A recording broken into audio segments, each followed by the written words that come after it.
Well, what kind of stuff are they giving you the most trouble about in terms of censorship? Nudity or like language? waking up.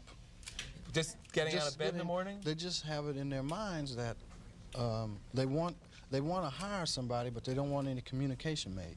You know, they want to like make you into something.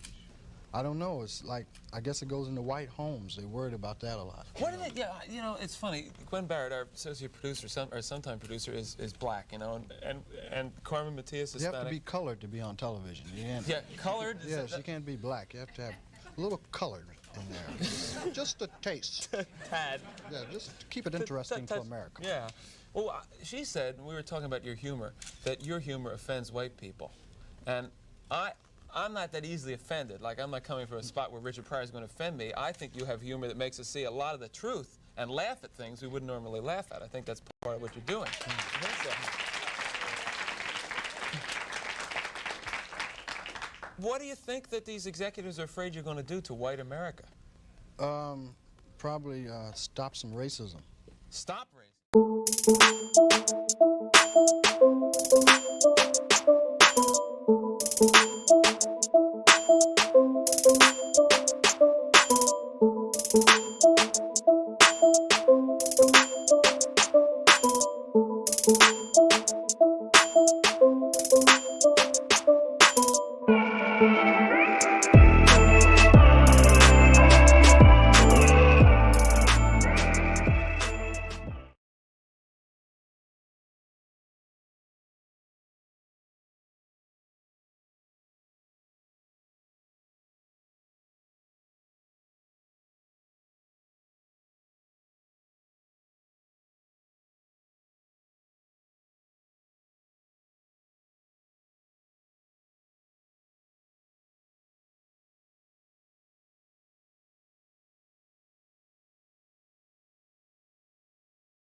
Okay.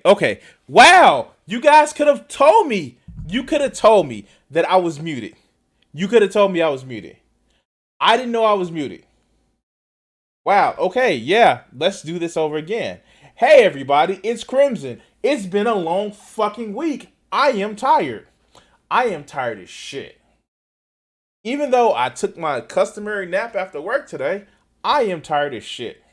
It has been a week. I work 10-hour days and I am tired. So by the time Thursday rolls around, I did 40 hours of work for the fucking week.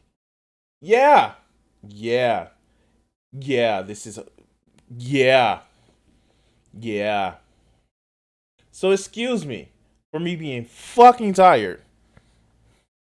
But anyway, I actually, on today, my like I was saying before, I got my stimulus check. So yay, that lasted all of about. And the thing is, I didn't even fucking splurge. I just paid up on some bills. I literally paid up on some bills. Yeah. What's up, Byron? What's up?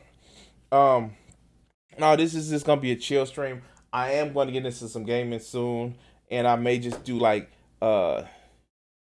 half-ass review of a few videos.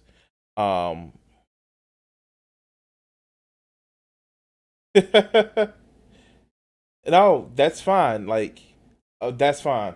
I plan on being on a little bit for a while tonight. Um, hey, not to plug shit, but one of my one of my new patrons on the Patreon, like if you guys can actually see it, pull it back.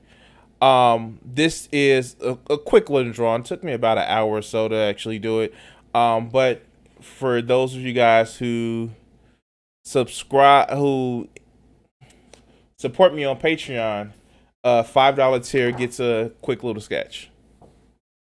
It took me about an hour or so. With the coloring never takes me a long time. It actually is mostly the what is it? Mostly the coming up with the shapes. But yeah, I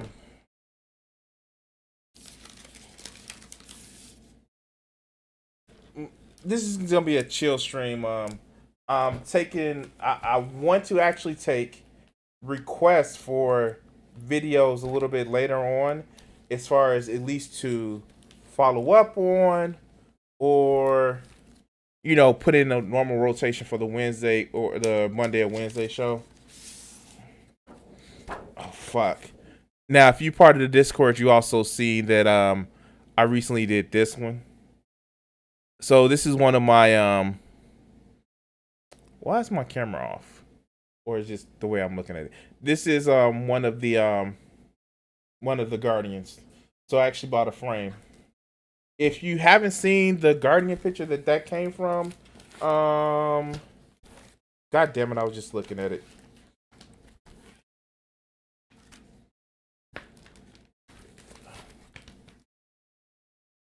Oh yeah.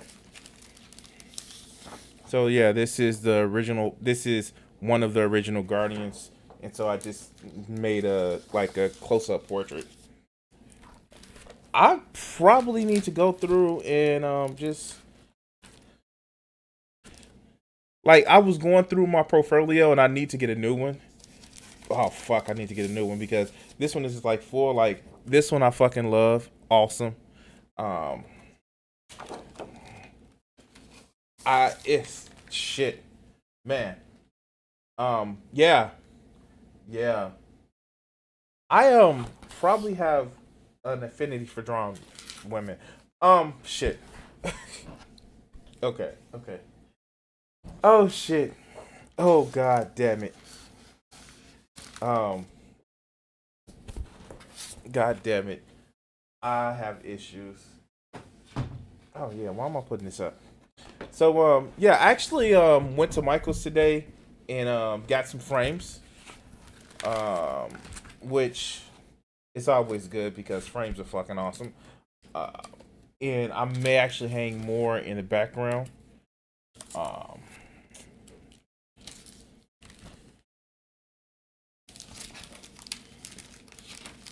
So that's what I'm doing right now. Like I said, you guys,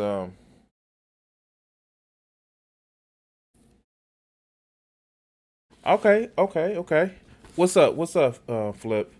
Um, I here's the thing. I'm doing this right now because fuck, you guys support me, and I know how do I put this? Right now, I currently have about 4 patrons, and I do want to actually start having monthly Patreon chats. But like for right now, guys, like this is a fucking Friday. Um, this is a Friday fucking stream, and like, yeah, might as well just have some fucking fun today, right?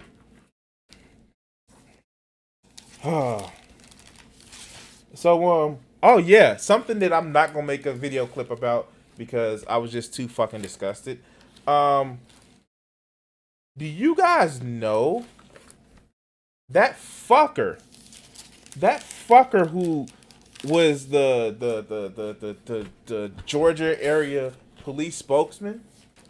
Do you know that fucker tried to make an excuse for that other fucker who shot up the massage parlors? I know they call them spas in the media, but like they were massage parlors, and like it's they're trying to not to play into that stereotype. And fuck, the bad part about it is the guy who did that shit, um, was literally playing to that stereotype. That's the reason why he went in and shot that shit. And like, I'm not gonna say his name, one, because he's too forgettable to say his name, but quite frankly, dude, this is the shit like that is dangerous about the whole fucking this is dangerous shit about that whole no fap movement, sex addiction shit, all this other bullshit that a lot of these motherfuckers are feeding into. Like fucking, who is that shit?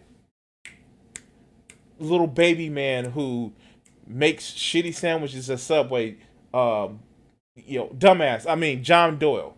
Like, that shit, like, he made a fucking 2-hour video. Yeah, he was having a bad day. Like, no. Like, yeah, no. John Doyle made a 2-hour video about the dangers of porn addiction.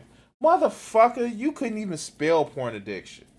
And, like, this is the shit that this whole, oh, yeah, you shouldn't masturbate type bullshit. Like, if you, somebody like me, who doesn't, I don't really enjoy masturbation because sex with me is fun for me when I have somebody else to have sex with, not just myself. But, like, every once in a while, you gotta, pop off something. But, the thing about it is, this whole shaming of like, liking sex, the shit is fucking dangerous. And you lead to these angry young men that at first it was shame that they couldn't get any. Now it's shame that they even have the, thought that they shouldn't get any. And this is the whole fucking this is the whole like downside of this whole like you shouldn't masturbate type bullshit. It's bullshit. If you don't like it because you prefer to have a partner, like I said, I'm that type of person. I don't really do it. Like, sometimes I really have to get a point across. But I'm not going to sit back in here and just, like, shame myself. Oh, I had to masturbate, like, this time. Like, no. Fuck no. Like, that's dangerous. Because it's this fear that sex is not natural and you should only have sex for reproduction. No. Fucking sapiens. And I'm going to say it. Sapiens never just have sex for reproduction. We have sex for fun. We have sex for social bonding. But sapiens never have sex just for reproduction. That's not a thing.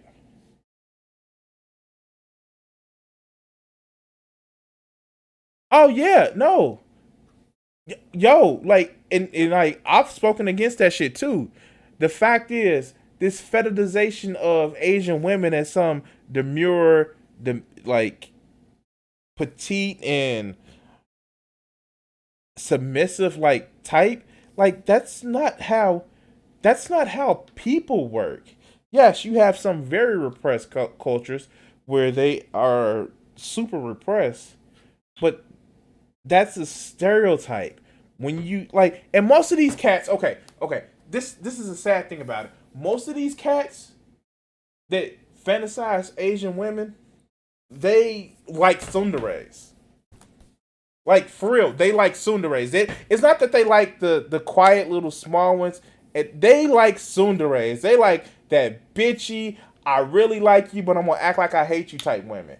And like, dude, no, you just falling for your stereotype of a Western woman, and I don't fucking get it. But you know what? Fascism is a paradox in of itself.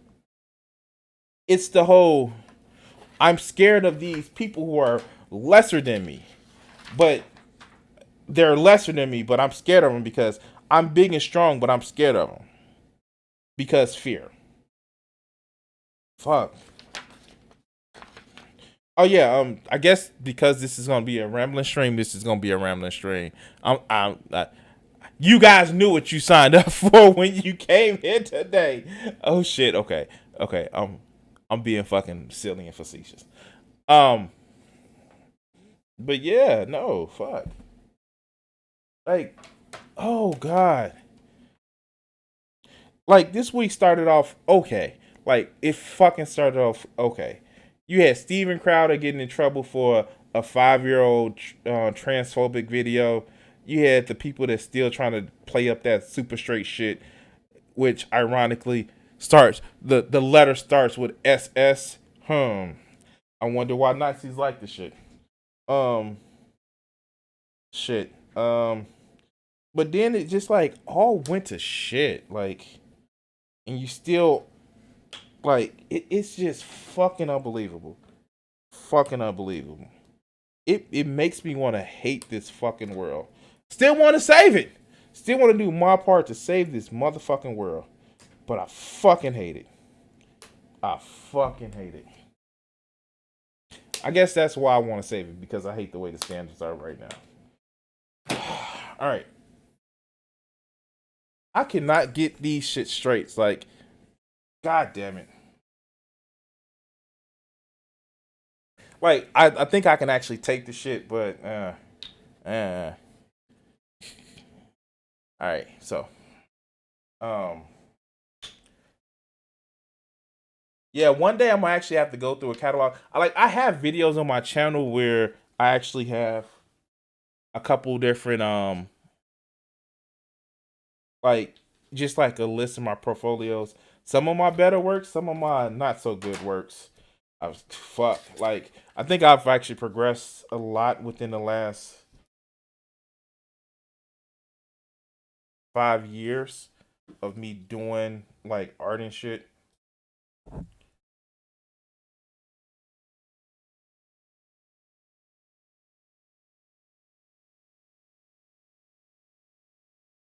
Hold on. See, I'm trying to get it centered, and the fact is I can't get it centered because it's originally yeah, like I I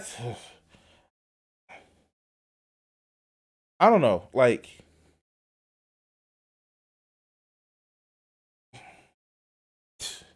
both of you guys, both you Cat and Byron are making like some fucking substantial ass points um in the chat, right? Like, I don't know. Should I actually leave it like this? Was actually better, or because I want to get the full picture of it.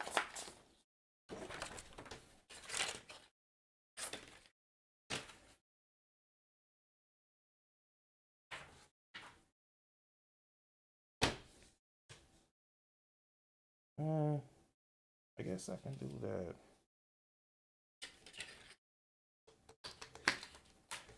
Sorry guys, I'm just trying to send it this shit. But yeah, like I don't know why people just like to fetishize. Like I don't see why people like to fetishize people that they don't know. Like seriously. I and I guess because I've never been somebody who is just fetishize people that I don't know. Like I have to have some sort of passion uh some sort of passing understanding of who they are. Like I've never understood the whole concept of star fucking. Maybe when I was younger, like 14, but like once I hit 20s, it just became like, do I know you? Like, do I understand who you are?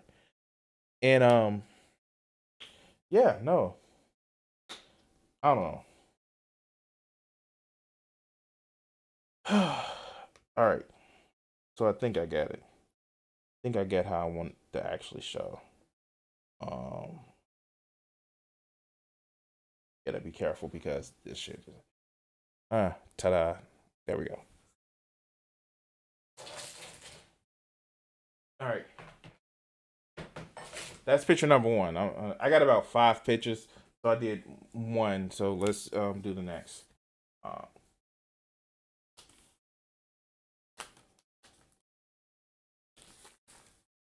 oh shit. And for those of y'all who's just joining and you just watching the stream, if you haven't already, oh god, like they show this actually works. Please hit that like button. Please hit that like button. Fuck. I hate doing that shit, but like they say you have to ask for it, right? Well, I guess with the conversation that we have, of course you should always ask for it, right? Yeah, I'm fucking silly. Um, shit. So, uh, oh god. Speaking of fetishizing black men, like let's go over that story again. Like, why is Tommy Sotomayor literally doing porn now? Like, wow, wow. That was one of those things where it's like I did not expect that shit. Like that does not fucking compute.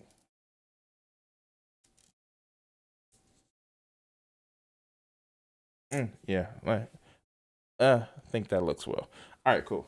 Um, shit. Oh man, that was some shit, man. Like, wow, wow. I wow. I I saw that shit and I'm seeing now how toned down he is. Like that motherfucking Griff. Like the fucking God. Okay, so here, this is what pisses me off, right? So what pisses me off is this whole like, do people know that Griff has to come to an end sometime really, really soon, really, really soon. Like by that time, you've already fucked over your represent. What's up, Grand? But by that time, you've already fucked over your reputation, and you've been seen as like a traitor to whoever the cause that you actually betrayed. But it's just one of those things where it's just like, where it's just like, why sell your long term person of who you are? Like, and I mean, like, I guess public image. Yes, that's the word, public image. And like, why sell your public image only to be a millionaire and that money runs out? Like, dude, like at some point, it's like that money is gonna fucking run out, and you're gonna have to keep up that grip. Like, oh my god, okay. So, Candace Owens, Candace motherfucking Owens. Oh, fuck this shit. And that's not the word I want to actually use, but we're gonna be fucking family friendly today. Do you know she's still trying to ride off of Cardi B's dick? Like, and I mean it metaphorical. She's trying to ride off Cardi B's coattails, about still trying to start shit, like about WAP because like you know Cardi B gets invited to the Grammys, and Candace Owens has to make her motherfucking way Fox News. And to be fair, Fox News is a bigger platform for fucking Candace Owens, but like most of the audience like will be aged out of society soon. And I don't even know why I had to say that like that. Fuck, like, um, this whole moralizing of how people talk. All right, so this one is actually fun. I actually did this on stream. I know you guys can actually see it. Like it's still, I didn't do most of the shading like I would do now, but the background and shit, that's actually watercolor in the background. In case you guys actually saw, this is why I started going heavy into the marker. So, oh shit.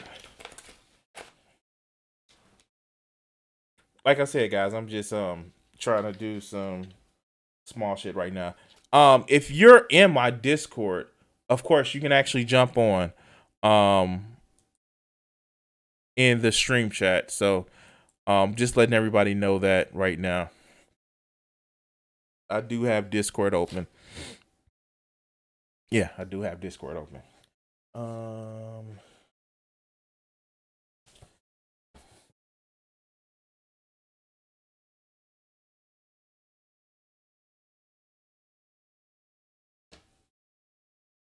here we go. Shit.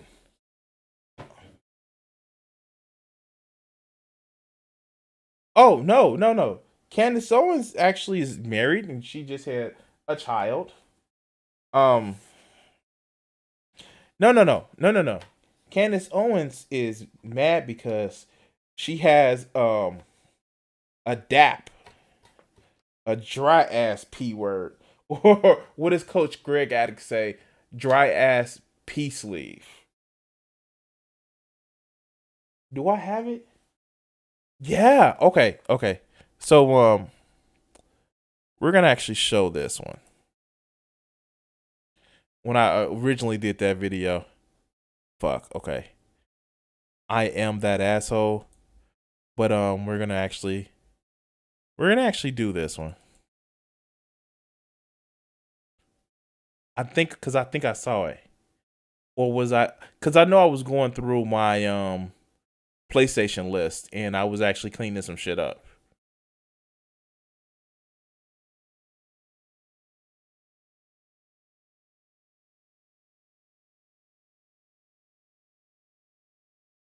Mm-mm. I think I deleted it.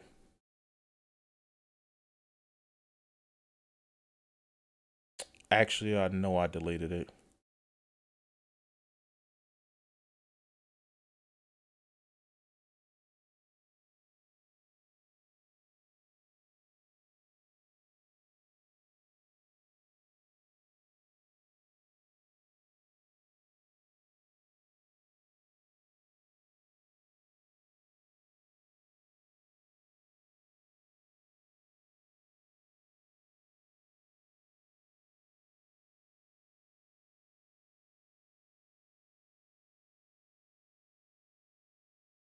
Sorry guys, I'm just looking through something right now.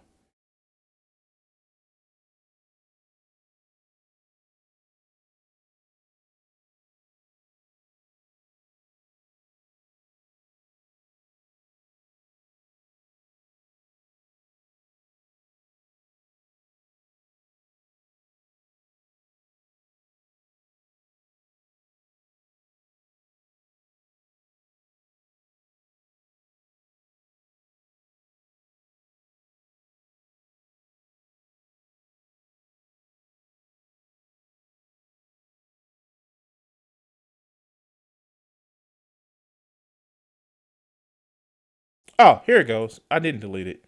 All right, so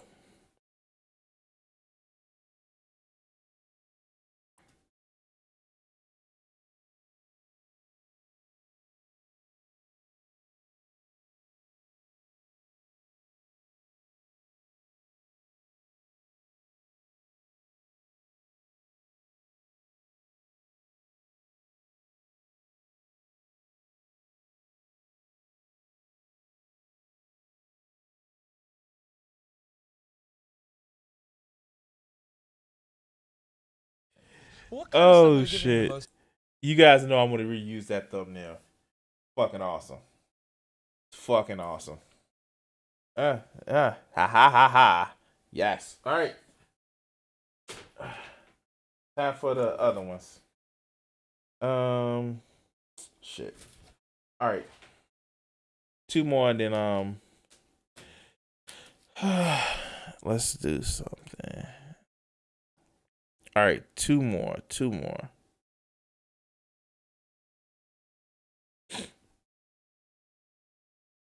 Oh shit. So, if anybody got some interesting plans for the weekend, like, I know I don't mostly do these types of like just stream, just sit back and chill, because, quite frankly, yeah, yeah, um, yeah, I don't. But I noticed. Okay. So that's the shit that pisses me off, right? So fuck. Okay. So what pisses me off is motherfuckers who sit back and just like do this like non-entertaining shit and just complain about, oh, nobody likes me, and like fuck. No, fuck. Okay. Um and the video I'm gonna actually put out, like, the clip from like yesterday that I'm gonna actually, not yesterday. Fuck, I'm forgetting days. All right. Anyway, the clip that I'm gonna put out, my last clip for Wednesday, I'm gonna actually put out like, fuck, like, I. Granted, I know people have harder jobs than what I'm trying to do. Fuck, my regular vocation is harder than what I do here, but like, dude, you know people who complain that like they fucking um they sit back and say because they got incredibly lucky, they actually say, "Oh no, YouTube is easy," and "Oh no, I did it." Like, oh fuck, fuck, it's fucking delicious of how entitled some motherfuckers are to feel like they should make with motherfucking YouTube. Oh god damn it, you get people like we got some content creators in the motherfucking chat. We have Grand Ultimates in the chat. He's a content creator. Um, we have Cat in the chat. Cat, I noticed. Okay, have you tried to move your videos over to YouTube? I don't think you have any videos on your channel. Actually, here. If you're in chat, can we do this right now?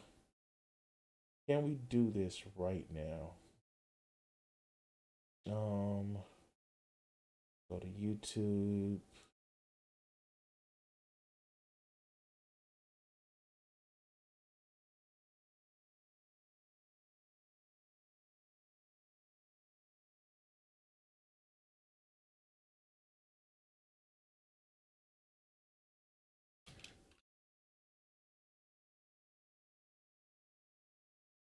No channel.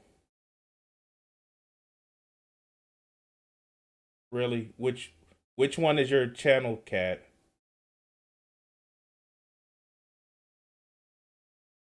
Uh, is this it? Is this your channel?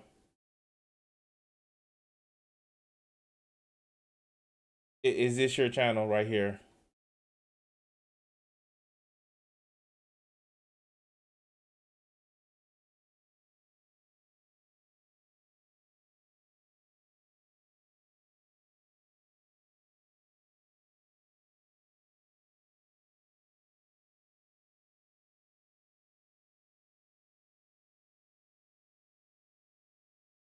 Let me know in the chat if this is your channel.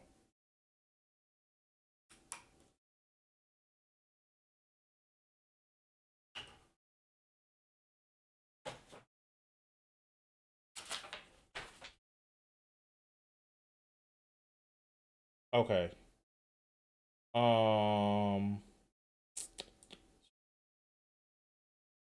right. So let's actually do this. Close this. Close up. 1 second. Let's actually just do this. YouTube Studio.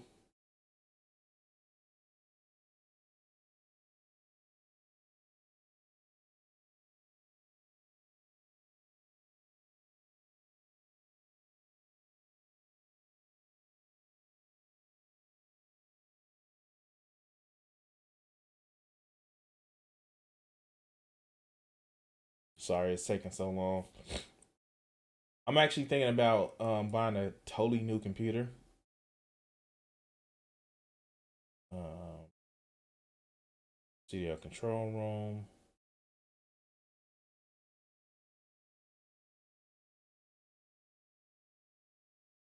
Hey, do me a favor in a moment.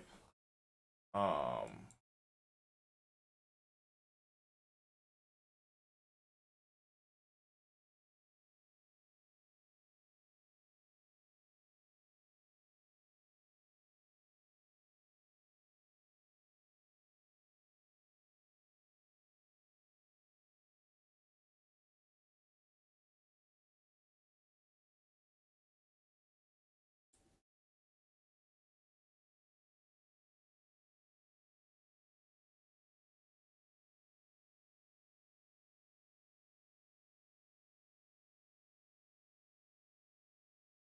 Kat, you actually have mods. What I need you to do for me is please put your chat in, I mean, your channel in the description. Both of them, your YouTube channel and your Twitch channel.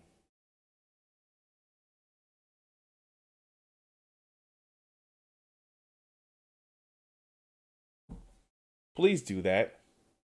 Thank you. Wait, oh my god. Oh my god. Candace Owens. Oh god. I'm okay. Okay. Okay. Um wow. I'm not going to do this on stream. I'm not going to do this on stream. But I want you guys to actually just see this shit. Candace Owens threatens to sue Cardi B. Fucking awesome. This is fucking awesome, guys. This is oh god, this is fucking awesome. Okay. Okay. Yeah, that's a thing. That's a thing. You embarrassed me, I'm gonna sue you on TV. Like, what the fuck? Okay. Oh, fucking gay. Wow. Wow. What happened to facts don't care about your feelings? What happened to the shit? Wow. Oh, shit. What happened to the left of snowflakes, right? Oh, shit. What happened to the left is snowflakes. Wow. That is, that, that that is, yeah, wow. Wow. And it's funny, they last little dust up was just like this. I guess no. Candace Owens is well versed in lawsuits because remember she filed a lawsuit against the Oklahoma Oklahoma was it Oklahoma like school board or the town of Oklahoma where she sued for with the NAACP about racial bias, and she actually got paid. Miss, there's no racism anymore. Like she actually, her claim to fame was being like shitted on by a fucking racist ass school system. Yeah, like yeah. Fuck. Wow. Oh god. Oh god. All right.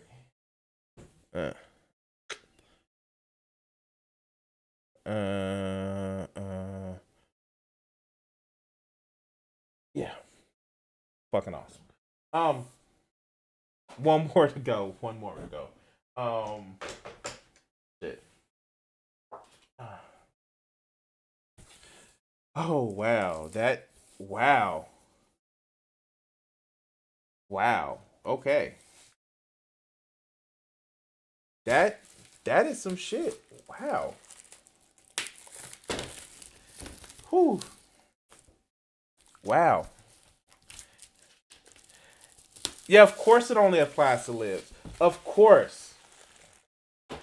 You see, there's facts and data and evidence showing that, you know, gender is a social construct, but the way we see it, but how we feel in our minds about shit is actually been factually proved that, hey, the way people associate with, you know, how they relate to society is shown to show this way.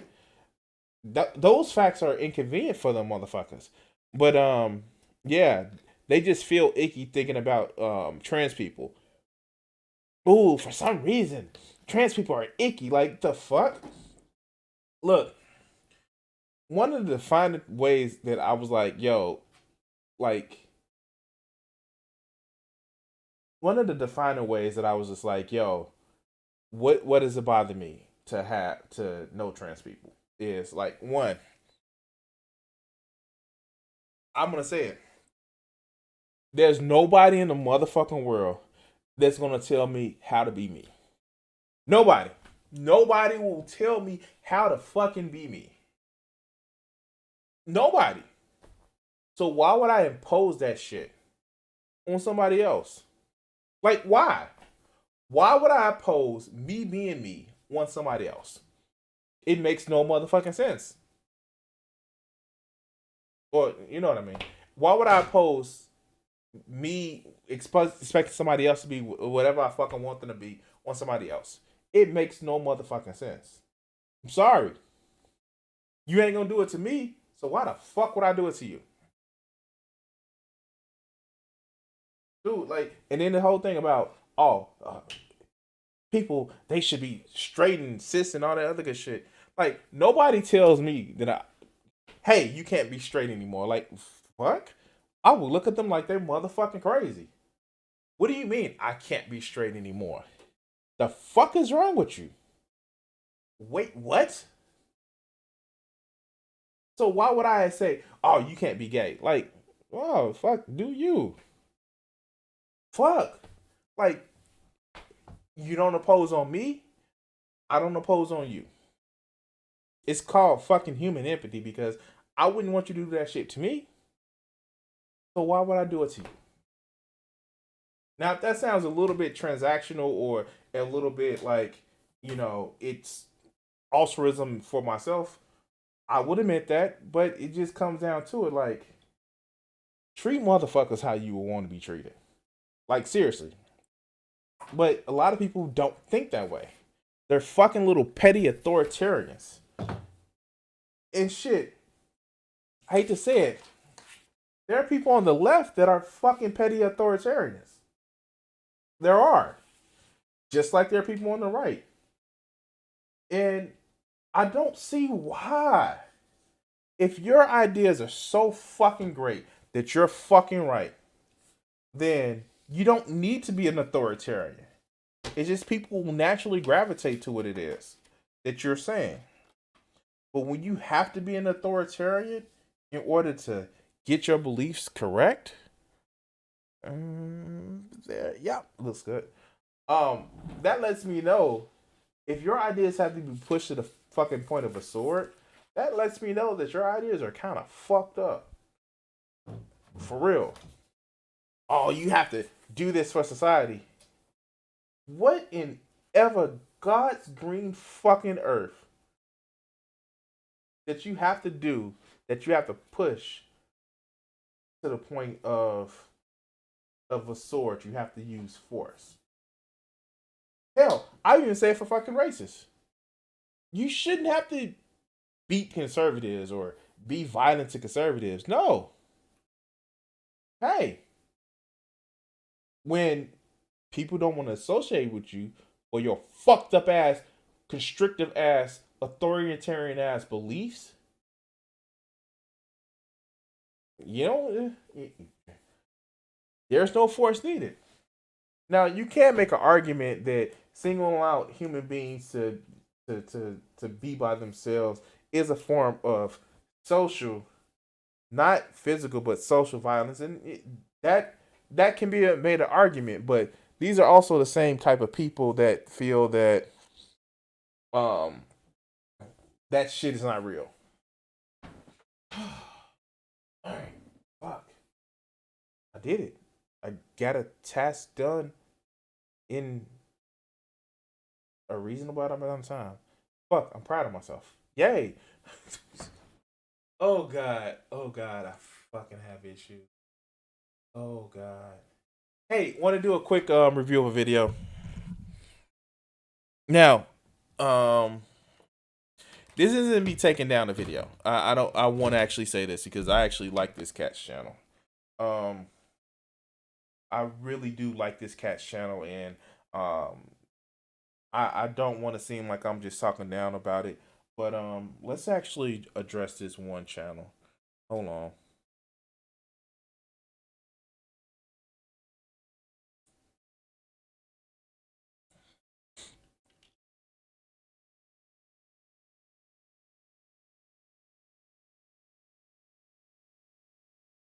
All right, I'm just bringing it up right now.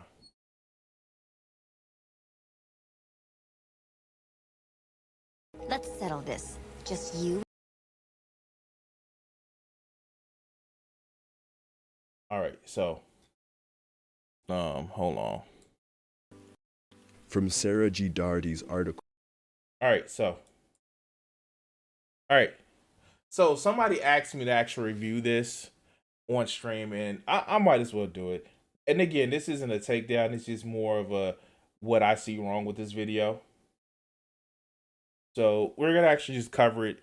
I actually like Sage's reign. It's not even it's just like it's one of those things where I just disagree with them, and because I have an almost encyclopedia knowledge of like Naruto and shit like that, and to an extent Boruto. Fuck, to an extent Boruto. I just found some issues with this, and I watched a series. Hey, Flip, enjoy your weekend, man. Thank you for coming out. You still have like I sent you a message. If like I didn't see you respond to it. Just let me know if it's a negative on both of those. That's fine. I just want to make sure that I'm taking care of like I'm taking care of my patrons because you guys help me out so much. And enjoy your weekend. I may be streaming tomorrow, just some pure gameplay shit. So let's actually get to Sage's Reigns video. So there's been a lot of discussion about like problem with anime and the problems with anime's portrayal of women, which is fucked up because the Japanese culture does have some issues with women and the portrayal in their traditional roles, and some of that is changing, but it's very very conservative. So yeah, we what I want to address is like first when you think about Naruto, you don't think how actually in some places progressive, but in some places regressive and it's mentioned in this video. One of the fucking things that always gets to get played down.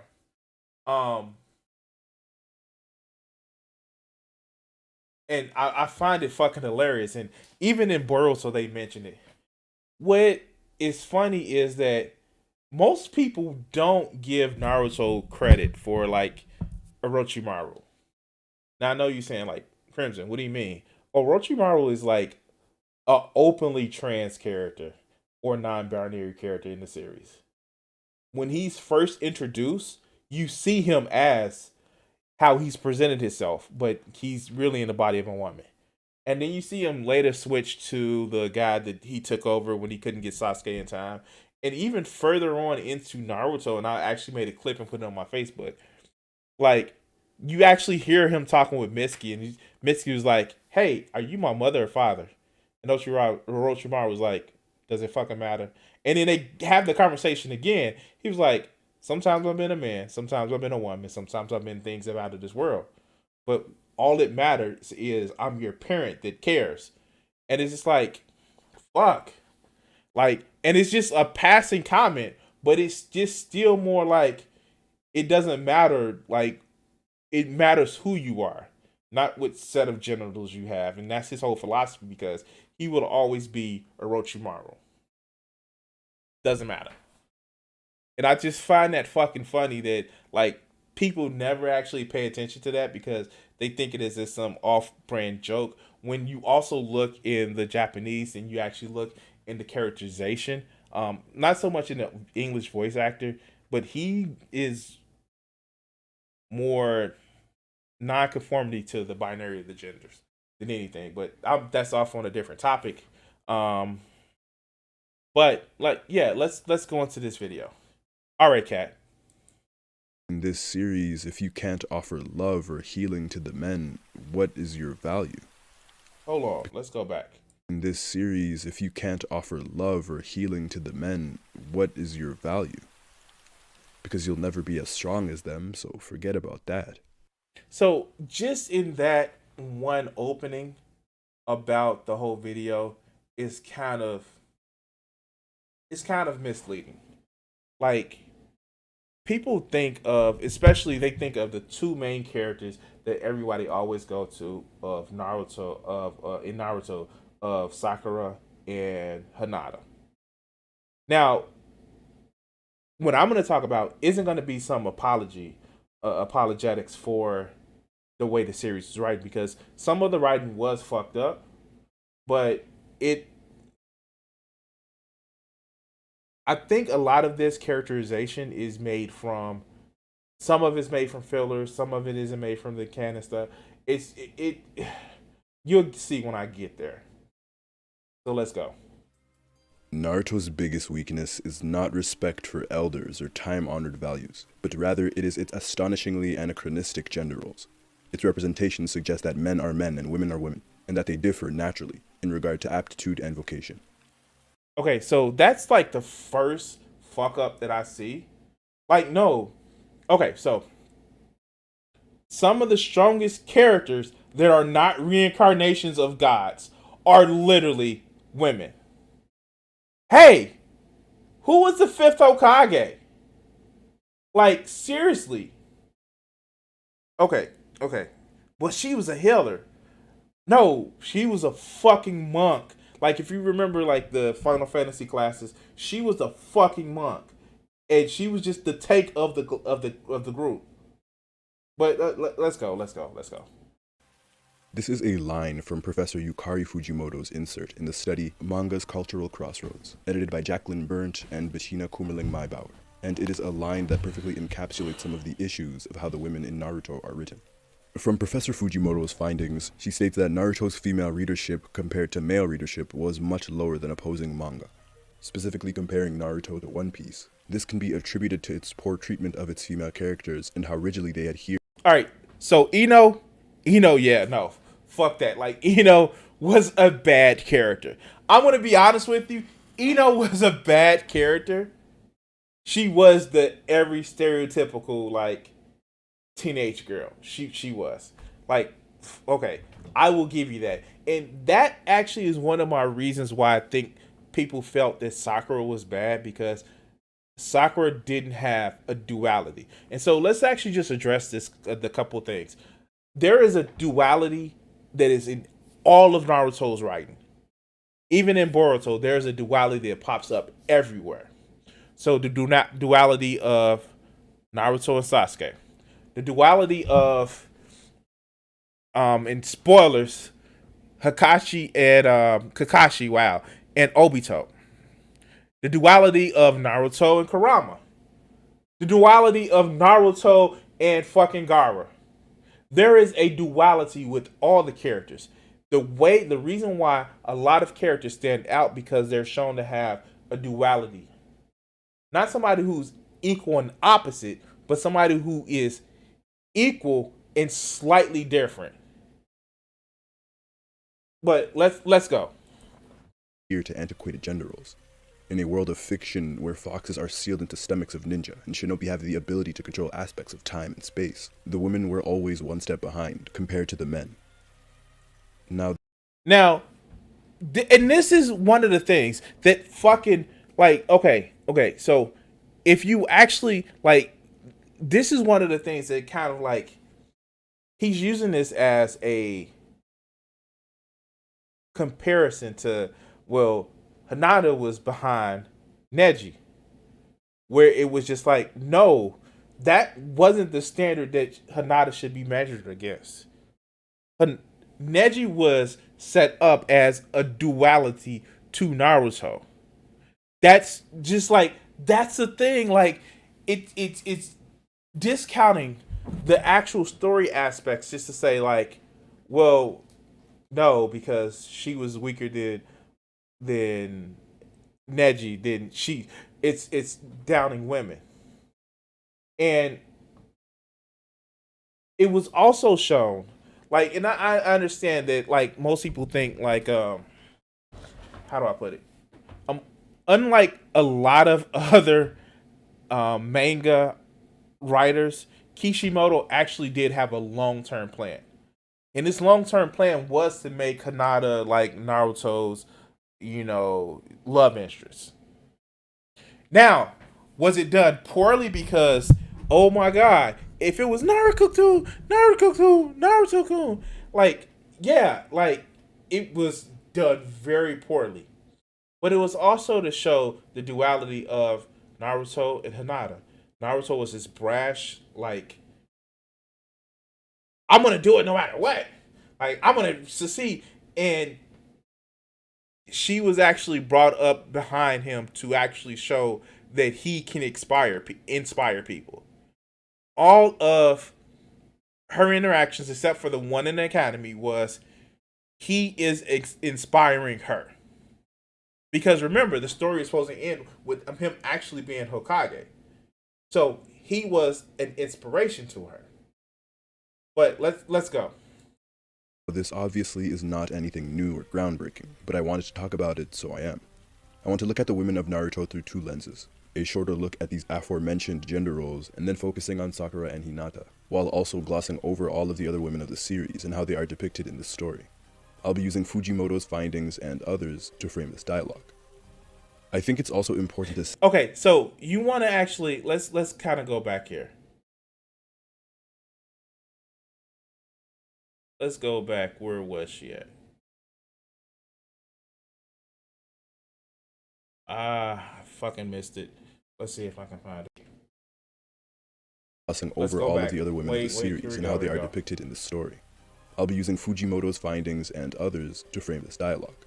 This person right here breaks everything about a weak characterization.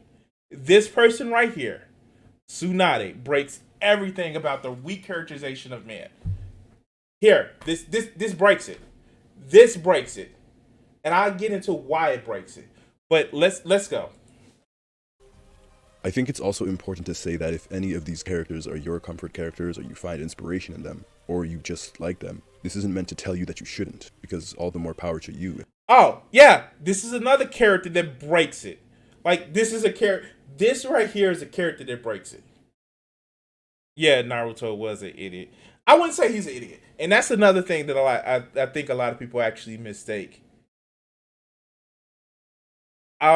Fuck. Okay, so this, like, I guess this is my review of the whole Naruto series. Naruto was in my opinion, was a tactician. And sometimes it was intuitive, and the whole thing about, well, I really can't think that far ahead is, yeah, okay, yeah, some people can't verbalize their plans. But when it comes to emotional intelligence, when it's not just him throwing a fucking tantrum, no, he's pretty intuitive about his emotional intelligence. Also, tactically wise, I understand some shit is like plot armor, but when it comes to specific battle tactics, when it's not just shown for him to be made an idiot, like some fights you actually get in Naruto is to just show that he's an idiot. Like in Shippuden when they fought like fake Itachi. No, that's him. That's them showing that he was just an idiot. But when it's just like, okay, we need the plot to go this way, or just in a regular fight, he does have good battle tactics. Some of that is the writer actually dumbing him down. Now, compared to Shikamaru, who comes with overall strategies, yes, he's an idiot. But again, we're measuring him against, Shikamaru. Anyway, let's go. If they do. These are simply my views on the series and how I felt they could have been given more care and thought. Fighting men, healing women. Again, the fact that this character right here breaks that. Tsunade breaks that. So, remember the three rules of all healers. 1, the healers are the last one to die. 2, the healers don't stop until you give up until the victim is at their last breath. And I forgot what the 3. Oh, they always stay back. They can't go into the main field. But what was the 4th rule? That the people who've mastered the Byakuya seal, they can disregard all the rules. And I'm gonna be honest with you, without Tsunade being there in that fight with Madara, the Kages would have been fucked. But because Tsunade was there, it was fuck. It was like, okay, yeah, okay, let's go. The professor iterates that antiquated gender roles are actively cultivated, fighting men and healing women. A common gender stereotype that the women are supposed to be the healers, the nurses, the medics, the life givers. Now, healers are tremendously important in any setting, but in Naruto, they are... Fuck it. Oh God. Okay. So if you guys haven't done it, there's a game called DCUO. It's been around for about 10 years now. I played magician. I played sorcerer, and I was the healer. You know what the fuck? I was important on keeping the shit together. I was like one of the motherfucking best healers at the time before they changed a lot of mechanics, because I was a healer. What did they say in DBZ Abridged? He's a fucking white mage, and you don't fuck with the healer. But yeah, let's go. They are all women. Even the ones who have shown skill in other areas are relegated to healers. For example, Sakura, whose true skill lied in Genjutsu, became a healer. Out of the 11 Konoha Genin to become healers, all of them were women. Aside from them, the prominent women of this series, Tsunade, followed far behind by Karin and Chiyo, are all healers. Okay. Oh my God. Okay. So, this is what I mean about not actually paying attention to the source material. Yes, of course. Sakura eventually became a healer. But if anybody remembers when after the time skip, the first display of Sakura's power wasn't that she was a healer. No, it was that she was Tsunade Jr. Like that's what she was. She was just Tsunade Jr. And I don't get why people actually miss that. And I get why they missed it. I mean, because the running joke that Sakura is useless. But no, okay. Puck, okay, we're gonna get to it. Let's go. Naruto is the only male medical nin, and he's hardly displayed healing. Again, fighting men and healing women. But that was the display of Kabuto. If you go to every interaction that he's had, he was shown as a healer. Okay, but let's go. Naruto solidifies this idea of women being one step behind, taking a look at combative skills specifically, women are seldomly represented carrying much weight in battle. In the words of Professor Fujimoto once more, she says that female ninja who could overwhelm men purely through their combat skills do not make an appearance in this manga. Wait. I'm sorry. When we first see Tsunade, her skill set. Remember when Jiraiya and Naruto first went off to find her? Her skill set is purely, at first, shown just monstrous strength. People don't fear her because she's a healing ninja. No, people fear her because, well, one, she's like the legendary sucker, and that shit is just fucking hilarious. She can't gamble to save her. Actually, no, she can't gamble to save her life. She cannot place a bet that if I'm going to actually go out and do this shit and it's going to cost me all my life, like, she cannot gamble to save her life. That is lit. I don't know. And I take it from, it's almost as if the people who are saying this are from, like, having watched the series multiple times, which I have because I watched a lot of TV. But let's go. Naruto has plenty of feared shinobi when it comes to combat. Madara, Naruto himself, Hashirama, Pain, Obito, Kakashi, and so many more. And the only female character to make this list would be Kaguya, quite frankly the worst antagonist of the series. You know what? And I get why they say she came out of nowhere. I think by the time that Kishimoto was setting this up, he had already came up with aliens. He had already came up with the idea of Boruto is going to be about the Otsutsuki. And, like, a lot of things that were actually set up in Naruto that seemed like hanging plot threads are actually being followed up in Boruto.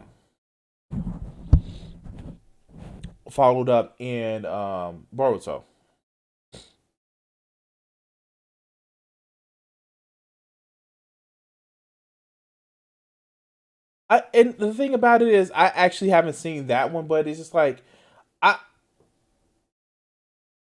look at the characterization, but by that same token, a lot of the male characters are actually poorly written. But then again, too, like, it's one of those things where it's just like, I look at the character and what they react to. The story beats are actually important, but, like, I look at the characters and how they react, and, like, it's certain shit that I see in my whole thing that I know a lot of people haven't made mention to. So, yeah, like, if you go along with me, I can explain this shit as it comes up. Of dozens and dozens of men, there's only one. On a lower level, amongst the weaker shinobi in this regard, Hinata, Kurenai, Tenten, Ino, the women all pale in comparison to their male counterparts. All right, so if you guys haven't noticed something, yeah, Hinata, Tenten, Ino, one woman that we haven't seen that has been shown to repeatedly be as good as far as battle strategy is, if not better in some cases, as the man she's paired with. You bring Kurenai, but we're missing one other woman in combat. Even Hashirama's never-before-seen healing jutsu was supposedly so much more advanced compared to Tsunade's. See, I don't see, probably, just like, you know, one of the best written characters, a character that didn't take any shit in that list. Where's Tamari when you're bringing up this shit? Where's Tamari? And if you want to say that Tamari is weaker than Shikamaru, where's Tamari?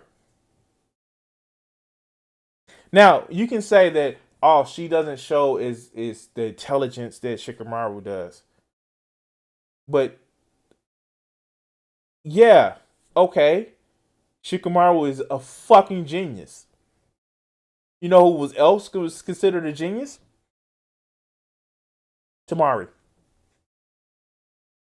Who has like we actually have in canon shit of Tamari saving Shikamaru's ass dozens of times. But this is one of the things that I had wrong with this video. Like it's limiting to a narrative that you're trying to tell versus actually addressing the whole story. But let's go. This is an idea that is reflected throughout Naruto countless times. And yeah, okay. Tsunade's healing technique wasn't as good as Hashirama's, who healing technique didn't require hand seals. But he was literally a reincarnation of a god. And when it was brought up, like, oh, your healing isn't as good as Hashirama, the one person that respected Hashirama said, oh, you have the Byakugo seal. It's like, oh, yeah, it may not be on the exact same level, but it is still just as good. Like, we have this in the story. We have this in the story. And, like, so Lady Chio was actually different.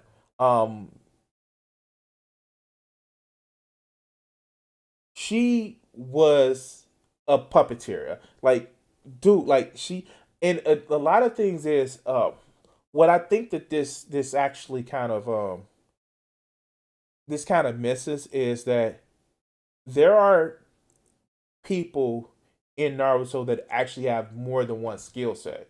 And just to demote Tsunade to healer because woman, or Chio to healer because grandma, or like even like Hinata. And I know that they're like even the writer's wife gave him shit about her characterization. So yeah, that like it was changed a little bit later, then it kind of went back to the mirror, and you still see even in Boruto some of the flashes of like, yo, don't fuck with it type things, but it's just like, yeah, yeah, I will admit there were some problems with the writing um of Hinata. And but Sakura though, like she actually has some good story arcs. But let's keep going. I'm sorry, I'll keep stopping and shit. But let's go. Fujimoto then continues to give this idea as a potential reason for why, after researching many internet boards, that the female characters are often the most disliked characters, with Sakura perched at the top of that list. A major issue with the women of Naruto is that many of their characters' motivations, and frankly their existence, are tied to the male characters of the series. While the majority of the focus will be on Sakura and Hinata, it's important to view the side characters as well. Alright, yeah. Karin she was a bad character. She was a bad character. Just the sycophantic way that she was.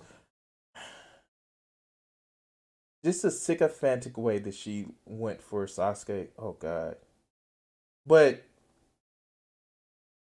I actually had a theory about that. One, of course, spoiler alerts. I think I said that earlier. I think she was a mix of like, or I think like she was supposed to be the stereotypical Uzumaki, just super passionate, like yeah, Uzumaki, just hot blooded like type character. But also, I don't know. I think, and this is just my own headcanon here. I think that the story that she gave about how her and Sakura were actually on the run, or not on the run, but searching the world for Sasuke. I don't know if I it was implied that they may have had a friendship and a little bit more than a friendship. Maybe I just took it that way. Um, but yeah, I don't know. I don't know. I do know that they had a really strong bond in a friendship where, like she actually really, really cared for Sakura and Sadara to an extent. But like, yeah, that's how Sadara got her glasses, and they literally traveled a while for her. And yeah, yeah. So I don't know. But let's go. I'm Sakura Haruno. What I like, I mean, the person I like is. My hobby is, my dream for the future is. Naruto's goal is to become Hokage, and Sasuke's goal is to restore his clan's honor. Throughout the series, these stories are fleshed. It's almost as if there were a dichotomy. I'm just saying, it's almost as if there were a dichotomy. I don't know. I don't know. Maybe it's a dichotomy. I don't know. But let's go to agency. Fleshed out and developed, they are emotional and compelling, filled with twists and turns, made with genuine thought and care. We have Naruto, the son of the late 4th Hokage, battling and growing with a nine-tail sealed inside of him. Sasuke, who's chasing the man who killed his entire clan, who also happens to be his brother. Moreover, even Lee fights to chase his dreams, Neji fights because it's his destiny.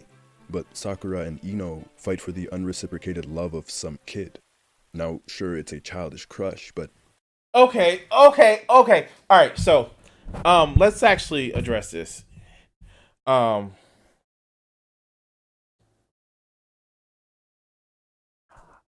Yeah, her character in like there were spikes where they were actually better, and even some of the filler actually made it a little bit better. Made her character a little bit more tolerable. Um, I did like in the war arc she became basically Naruto's center, which to an extent she was a lot in part one, but in the war arc that whole speech that she gave, she became his center more than anything, and like you saw the QB like he saw him go to Eight Tails because she was fucking hurt. Because like she was supposed to be his center. Um and it was funny because like his mother said, find a woman like me, and she was the exact opposite. But like yeah, no, I give you Hinata part in part two. It's just horrible. Um so I want to actually address something like, and it's like a running meme in it's a running meme in the Naruto community. Like Sasuke's always trying to kill Sakura. Like it was one time where they actually came to blows. Like I'm not gonna lie, it was one time where they came to blows. It was this actual bridge fight where like yeah, she was gonna kill him. She didn't know that his body was prepared by Orochimaru to resist all poison, but she was gonna kill him. He in turn was gonna kill her, and like yeah, of course, Sasuke was fucking broken. Um, yeah, at that point he was really fucking broken, and it's no excuse to be that like like, but no, he knew she was gonna kill him because he knew what he knew about the fucking kunai. Like that's the fucked up part about it. It was actually known. Kakashi says like, "Oh yeah, we know you had a poison kunai." It's like everybody knew, but Naruto in that situation. So I, yeah, I kind of, it was one of those things where it's just like, yeah, that was a fucked up ass situation right there. The whole thing. But when you actually look at every time, it's just Sakura and Sasuke interacting. He called her what annoying one time, and that's in episode two. Where was that in episode two, or is that in episode three? Where she's just like shitting on Naruto. It's like, oh, he doesn't have a mother and father. It's like, you know what? You're fucking annoying because it hit a fucking nerve. But any other time, he was never abusive or like dangerous to her, except for the aforementioned fucking I guess it wouldn't be the Tenchi Bridge. That was the fight that Kakashi got a Sharingan. Oh God, I know too much about this shit. But like, yeah, any other time like you see it like after that fight, like a lot of shit is being give about when during the final battle when Madara like stabs her and he gives no fucks about how, oh, you didn't care about me getting stabbed. Like, actually, no. That I sound like a Sasuke apologist. But that was just like, no, we know the shit that you can actually do. We saw you with the Byakuyo seal. And we know that, like, no, you was fine getting stabbed. You were being a troll. You said, I'm going to go ahead because you can fucking heal yourself. But, like, not. And the sad part about it is, one of the reasons why Sasuke was cold, was actually this motherfucker had social anxiety. He did not know how to relate to people because he was fucking broken. But that's not going to be brought up. These were the roots of an idea that blossomed into a major issue. Looking at Sakura in particular, she never needed an emotional or dark backstory to have depth or to even be interesting. It's the fact that she doesn't have goals throughout the series other than wanting to be with Sasuke or wanting to catch up to him in Naruto. Her character's whole existence is driven by Sasuke. They seldomly have actual conversations in part 1. And in Shippuden, he still remains the driving force of her character trying to become stronger. Wait, I'm sorry. Yes, that can be applied to Naruto too. I'm sorry. That literally can be applied to Naruto. In part 1, yeah, of course. He wants to be Hokage. I want to be Hokage. But the moment they had to fight, and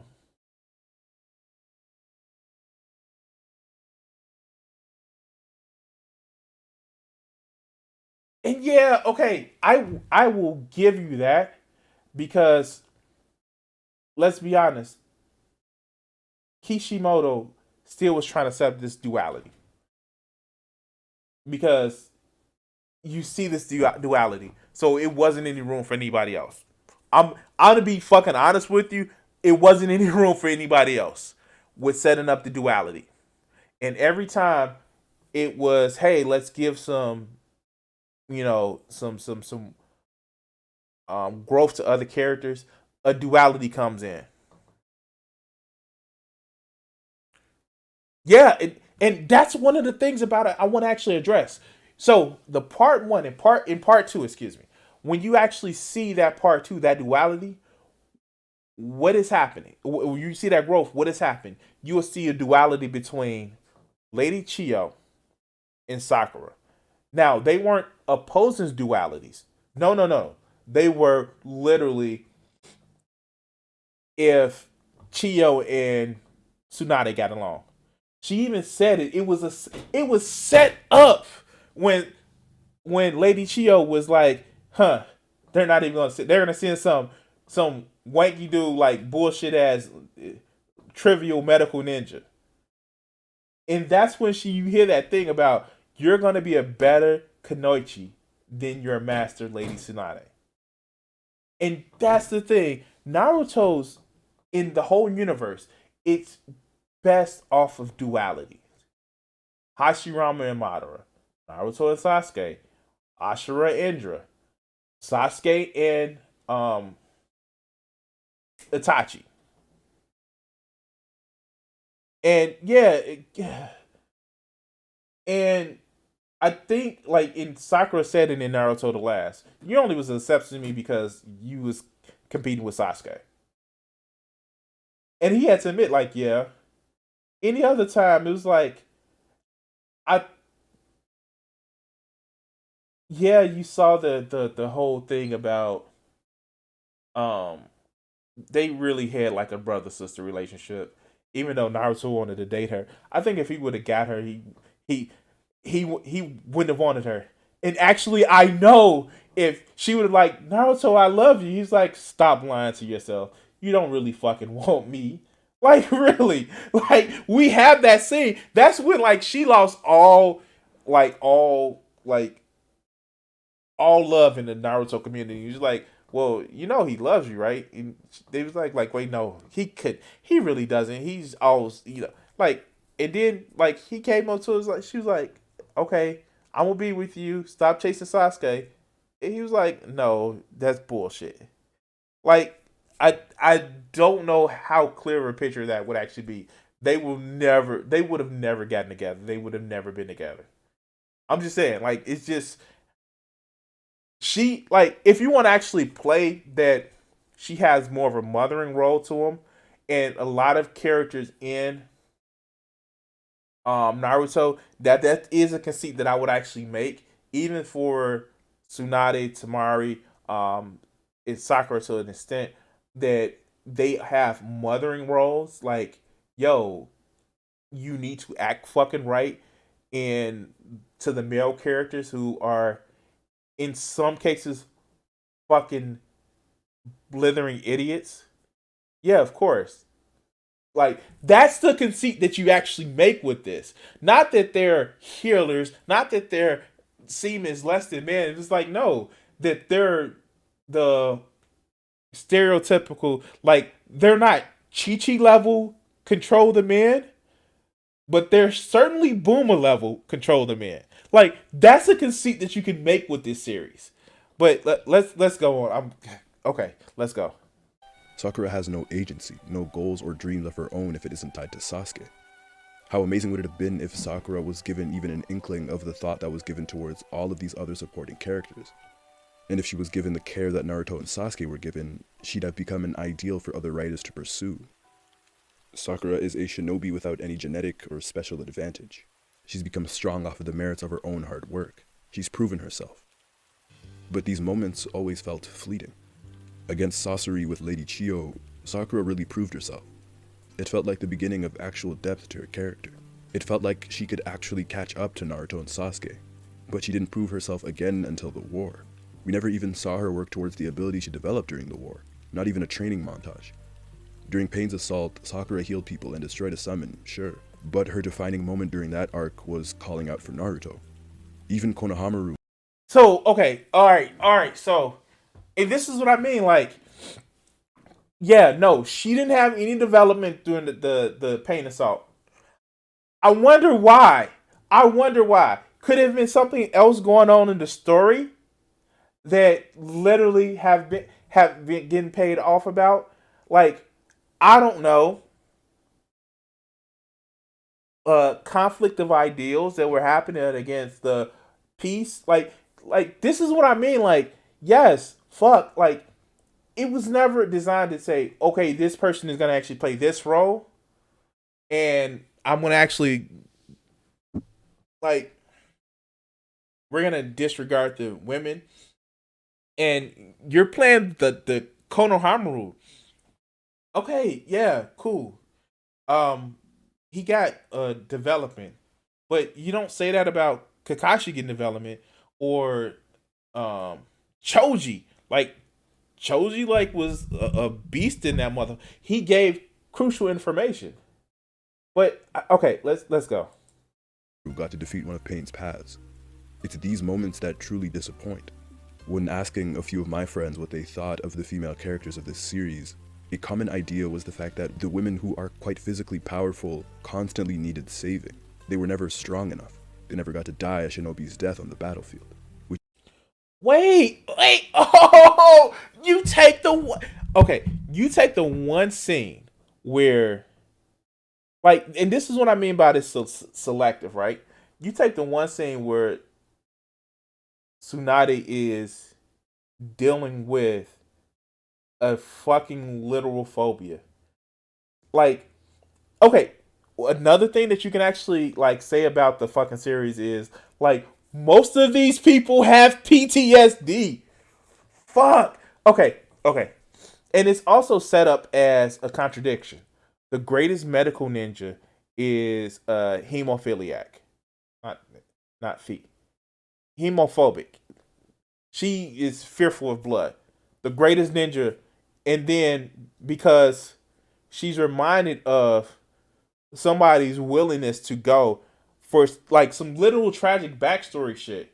She's like, oh, you know what? I just got over it. And I'm about to beat the shit out of you. Like, that's the thing. Like, it's selective in the sense where it's just like, oh my God, like you're not taking, you want to take the story of as a whole to prove your point, but there's also equal enough evidence to say that that's just not it. I mean, like, and that's where I kind of like, it kind of gets me with these, with this whole thing, because it's just like, yo, like, we see what's going on, dog. Like, and the fact that, again, they like, it's selective, like, editing, and it's like, I okay, like, yeah, sure, like, I get that you want to actually do it this way, but all right, let's go, let's hit the rest of it. Which again relates to the idea that women in Naruto are only medics and healers. To get back to the point, for a main character, Sakura could not be more uninteresting and underutilized. I want to reinforce the fact that this is supposed to be a main character. She should have been as important as, say, Obito or Kakashi in Madara. However, from the very beginning, the audience was never given a reason to emotionally... Now, notice that he again links Obito, which was a duality with Kakashi. Madara, who was a duality with Hashirama. Like, again, like, even though they're not introduced like Dragon Ball Z, where Toriyama introduces two characters at once, but there are a natural duality, and the fact is they are inextricably linked to that duality. And so, one of the things that I felt that the series suffered from, as far as Sakura's writing, is the duality with anybody else. Now, yes, you can say she had a duality with Tsunade because she was just young Tsunade. Like, literally, she, like, you, even with the story that Jiraiya that he tells, and, like, when Kakashi's in the bed, he's like, well, you know, I came close to death twice. Had some punctured ribs, ruptured several vital organs, broken arm, where Tsunade beat me half to death for peeping in the girl's bathroom. Like, and fucking Captain Yamato says, he's like, hey, Naruto, you don't want to sneak in the girl's bathroom because you remember Jiraiya, he said that Lady Tsunade beat him half to death. What do you think Sakura would actually do? Like, literally, she was just like, she was, in part 2, they turned Sakura into, like, Tsunade part 2. All right, let's go. Connect with her, or with her infatuation over Sasuke. To close Sakura's section, Sakura's justification as a good character cannot be because she's physically strong. Physical strength doesn't equal a well-written character. And it's mind you, she is much better in Boruto. I'm just gonna say, like, but let's go. Baffling to me that in order to defend Sakura's character, you have to point out obscure moments and feats, not actual plot points. Because aside from that, she's just not interesting at all. She isn't because of no duality, but let's go. A relatable or compelling character. Let's call a spade. She's just there to fill the quota, to be the role of nurse to Naruto and Sasuke. I have to watch that one because I haven't. I would have to see that one. I mean, like, there's a lot of in a lot of classic anime I like, as much as it's a harem, as much as it is a harem anime, I actually like Tenjimoto. And the funny fucking part about it, and like, I know it has the people are like, well, all of the women, like, I mean, like, the original series, like, and I know it has issues where, like, all of them, like, want Tenchi in some kind of way, but a lot of those women in that series is just like, fuck, like, he is literally living with gods, and he's like, it doesn't matter. And they don't just like him because, oh, he's handsome. He's like, no, he's a stupid fucking kid. He has some powers, but, like, the original series, it's just like because he treats them as people, and that's the reason why they like him. But, like, or what's some other ones? God damn it. I'm not a big fan of the like even with that series, I'm not a big fan with like the incest part of it. Like the that's a highly incestuous show. But like, dude, like it's just a lot of like I don't want to throw out shit like this. Obviously, normal like Ghost in the Shell. Fuck, what are some other anime that I like? I just can't think of it right now.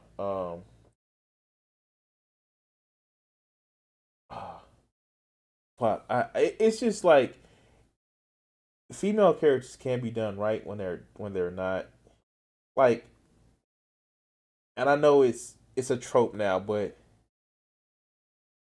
oh god, like outside of the like Sword Art Online, outside of the fucked up like everybody is in love with Kirito bullshit, like a lot of the women characters in there are just fucking awesome. Like I like the characterization from the light novel of Asuna. Like, yeah, she loves Kirito, but she is a legitimate threat. I I don't know how played down that her character is. And how much people know that her character is played down in the anime, but like in the manga, she is a legitimate threat. She is arguably better at the game than he is, but like because anime, like she's a hero. But let's go, let's go.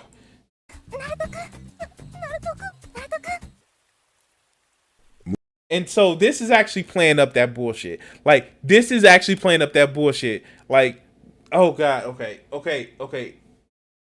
This is painful because I'm like you guys. I have the issue with the way they wrote Hinata in most of the series. But like this is the like I think they're allowing memes to actually denote the series versus actually looking at the series. But let's go. Moving on to Hinata, while her reasons for latching onto Naruto were valid, it lacks any sort of internal motivation that is unrelated to the male characters. She once had an interesting goal, which was to navigate her way through the burden of her father's expectations, though her younger sister was stronger than her. But that was never fully explored. Instead, it turned into her wanting Naruto's attention and gaining her courage because of him. Hinata had the potential to be an interesting character, and her personality could have been used to further complement her development. The young Hyuga is shy and weak, but is supposed to be this ever-compassionate and kind girl. But when Naruto gets berated by the whole village in his youth, she never once defends him, showing that true compassion.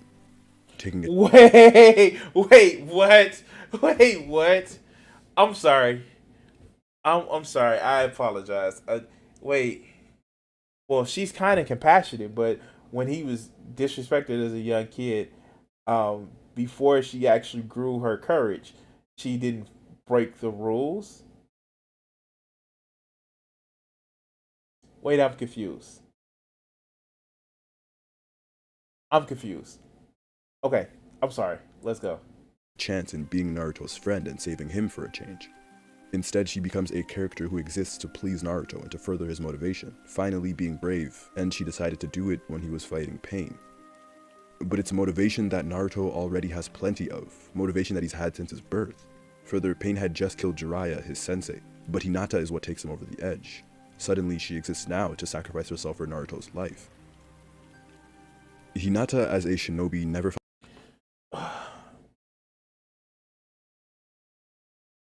I mean, like, are we forgetting that actual conversation that right before the Chunin exams final, where he actually says, "You're weird, but I like people like you."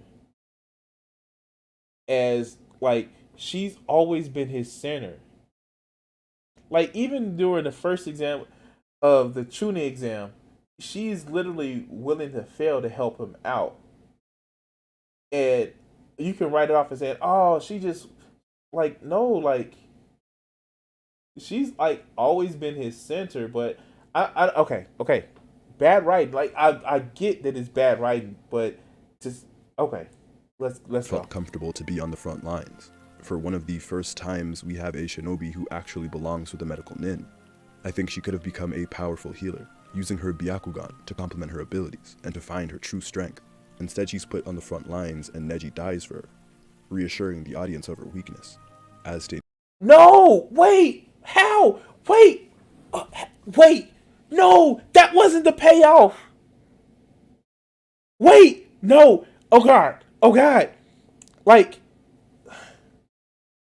the reason why Neji dies, not because she's weak. That's not the payoff of it. It's even alluded to with this is the reason why his headband falls off, to show that, hey, here I am, like, and I know he got over the hatred, but like, here I am. I used to hate the main branch because I thought they killed my father, but I'm making the same fucking choice. And yeah, Neji's death was actually written to push Naruto and Hinata together. That's the fucked up ass reason. So that's a fucked up ass reason.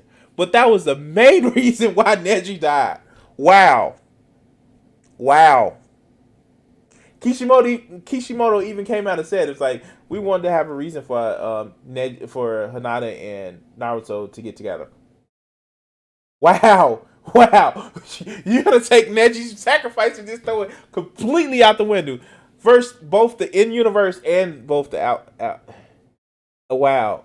Yeah, no, it was definitely poorly executed. But you took both the in-universe and out-universe and just like shits on it, man. Like, wow. Okay. Stated earlier, the women of this series always need to be saved. What a moment it could have been for Hinata's development if she had saved him, taking us back to their battle in the Chunin exams, further exploring the themes of family and destiny. And he mentions this, right?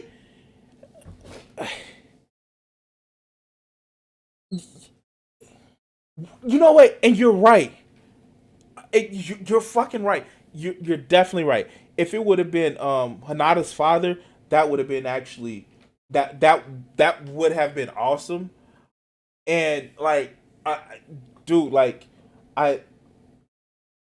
that would have been better. And like I said, Neji's death was executed poorly, and it was for a fucked up ass reason. But still, like, I get why they went I get the justification in the in universe reason why, because it was supposed to hit more powerful. It didn't, but like, yeah. And the fact that you see the change in I forget, like, is it Hashi's is that Hinata's father? But yeah, like, you actually see the change, like, oh God, he's a fucking doting ass grandfather in Boruto. Oh God, like, to the point where he's just like, he treats Naruto as a son, like, as like a little like oh my God, like, dude, like, to the point where he's like, yo, if like, and he like does a total 150 where he's like, yo, if Naruto ain't coming home, come to his family, come on home, daughter. We gonna make sure, like he totally flips, and that is actually fucking that's fucking weird compared to how much of a hard ass he was. But like, yeah. But yeah, let's go. God, this is taking forever. Hinata is a character who just doesn't do much. It's very realistic to be a shy, anxious, and passive person, but you can be shy or anxious and still be strong, still be motivated, still have dreams, etc. Hinata has shown instances of being resilient and being brave, but it's disappointing to me that she's never been strong because she desired it for herself and for her own reasons. Hinata never discovered that strength on her own. What would she be if it weren't for Naruto? She wants to be cool for Naruto. She wants to protect Naruto. She loves Naruto. She's courageous because of Naruto. It's boring. Okay. When you boil it down to something like that, yeah, it sounds fucked up. I will get. But, like, and maybe this is shifting it around, but she also wants Neji's respect. She also wants Neji's brotherhood. Like, literally, she calls him big brother. even when he was abusive as shit to her, big brother. And he was like, no, I'm not your brother. I'm supposed to be your servant. Like, and you can actually say like it's no. She wants Naruto respect and his approval, but she wants Neji's approval and respect as well, because like that's to her a big brother. Like in like yeah like in if you want to actually say that she has no agency because she wants to actually please all the men around her, including her father, that's different. But just like, oh, she doing it because of Naruto. That's it's a little deceptive, but let's go. Love is never a bad motivation, but looking at it in this context, when you already have countless pieces of media telling them that their dreams should be geared towards pleasing or being protected by men, it is a failure that nearly every prominent woman in this series has the same goal. It tells nothing about independence or agency. It tells nothing about self-worth. It's so boring. Even Tsunade, who has become one of my favorite characters, while much less than others, her dreams were still never her own. It was protecting the dreams of others, of Don, Nawaki, Naruto, and Jiraiya. The other two women of the Konoha 11 weren't as present in this series, but... And like, he blows over that. Okay. Ino falls Let's in go. line during part 1 to this idea, though she does improve after the death of Asuma, coming into her own. But out of the 11, Tenten was the most distant of this idea, and she might have the least amount of screen time out of them all. Outside of... I know the 10-10 meme. Who popularized that shit? Naruto explains 10-10 the 8th Hokage. Like, let's be honest. Nobody on Guy's team except Lee or Lee, old Lee, like bushier brow sensei. Like when you think of Neji, you don't think of him as on the same team as Lee. Like you don't. Like they had the interaction. I to me, it's just like you think of Neji as a Hugo. You never think of him as a Team 10. And I don't know. Like who cares about 10-10? I'm sorry. Like even when she is arguably one of the best weapons persons ever because she's able to use the Sages of Six Paths weapons without it killing her. Like, who cares about 10-10? That's like saying, and I know there may be some Choji fans out there. Who cares about Choji? I'm just saying, like, you have like big bold moments of him using the food pills and almost dying, and him being like, other than him being Shikamaru's best friend, which Naruto supplants, who cares about Choji? I can use this a lot. Like, okay. Hey, who was on the team with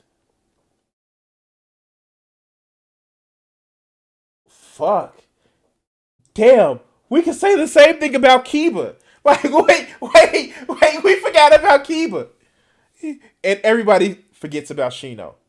Like, everybody forgets about Shino. Like, goddamn. That's the thing on that team. On Kurenai's team. It was two fucking shot people.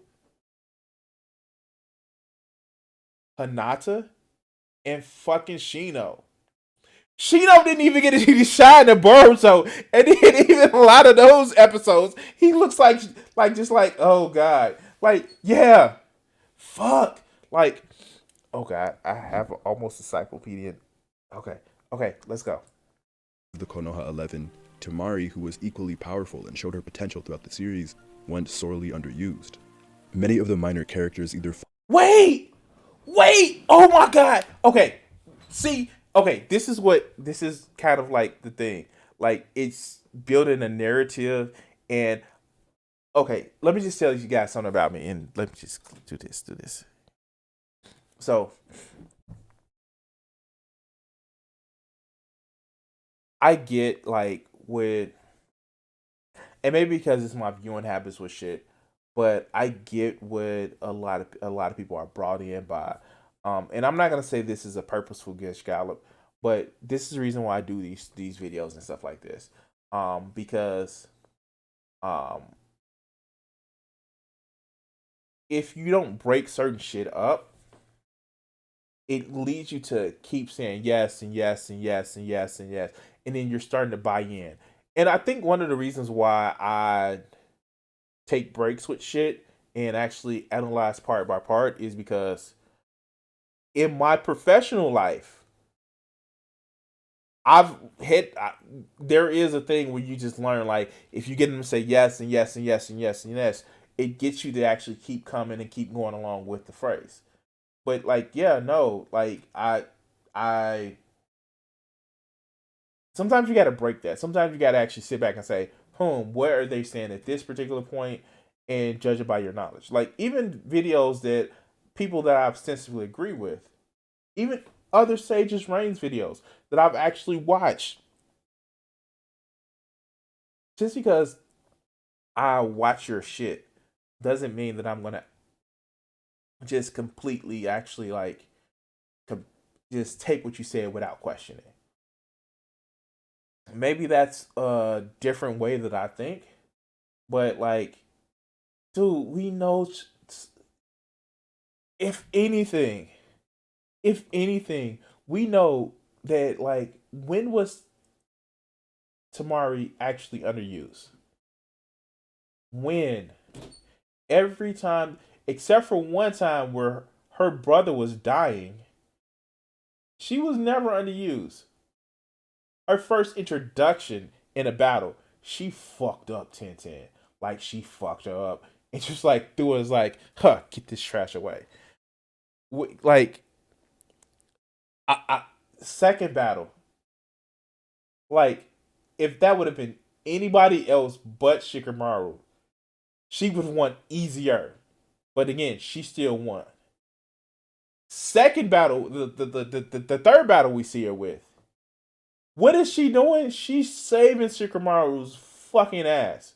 And not only that, afterwards, she's the one that's like, yo, you can't let this keep you down. You have to keep going. Now again, if you want to say she's a mothering role to Shikamaru, that's fine. You can actually make that assessment, because what ends up happening is she saves his ass more than anything.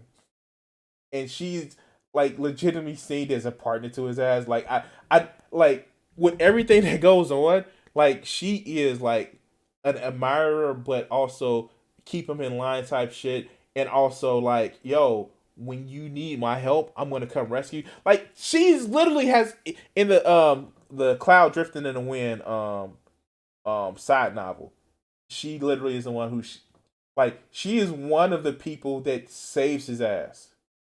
I don't know. I don't. Okay, let's go. Fall to this concept or do not get used throughout the story. Take Kushina, for example, who wanted to become the first female Hokage. She became a housewife. Rinohara, who always needed to be saved. Wait, fuck, okay.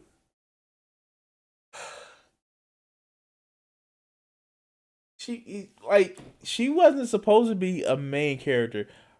Her thing was to die. I don't know. She was like, again, like, oh god.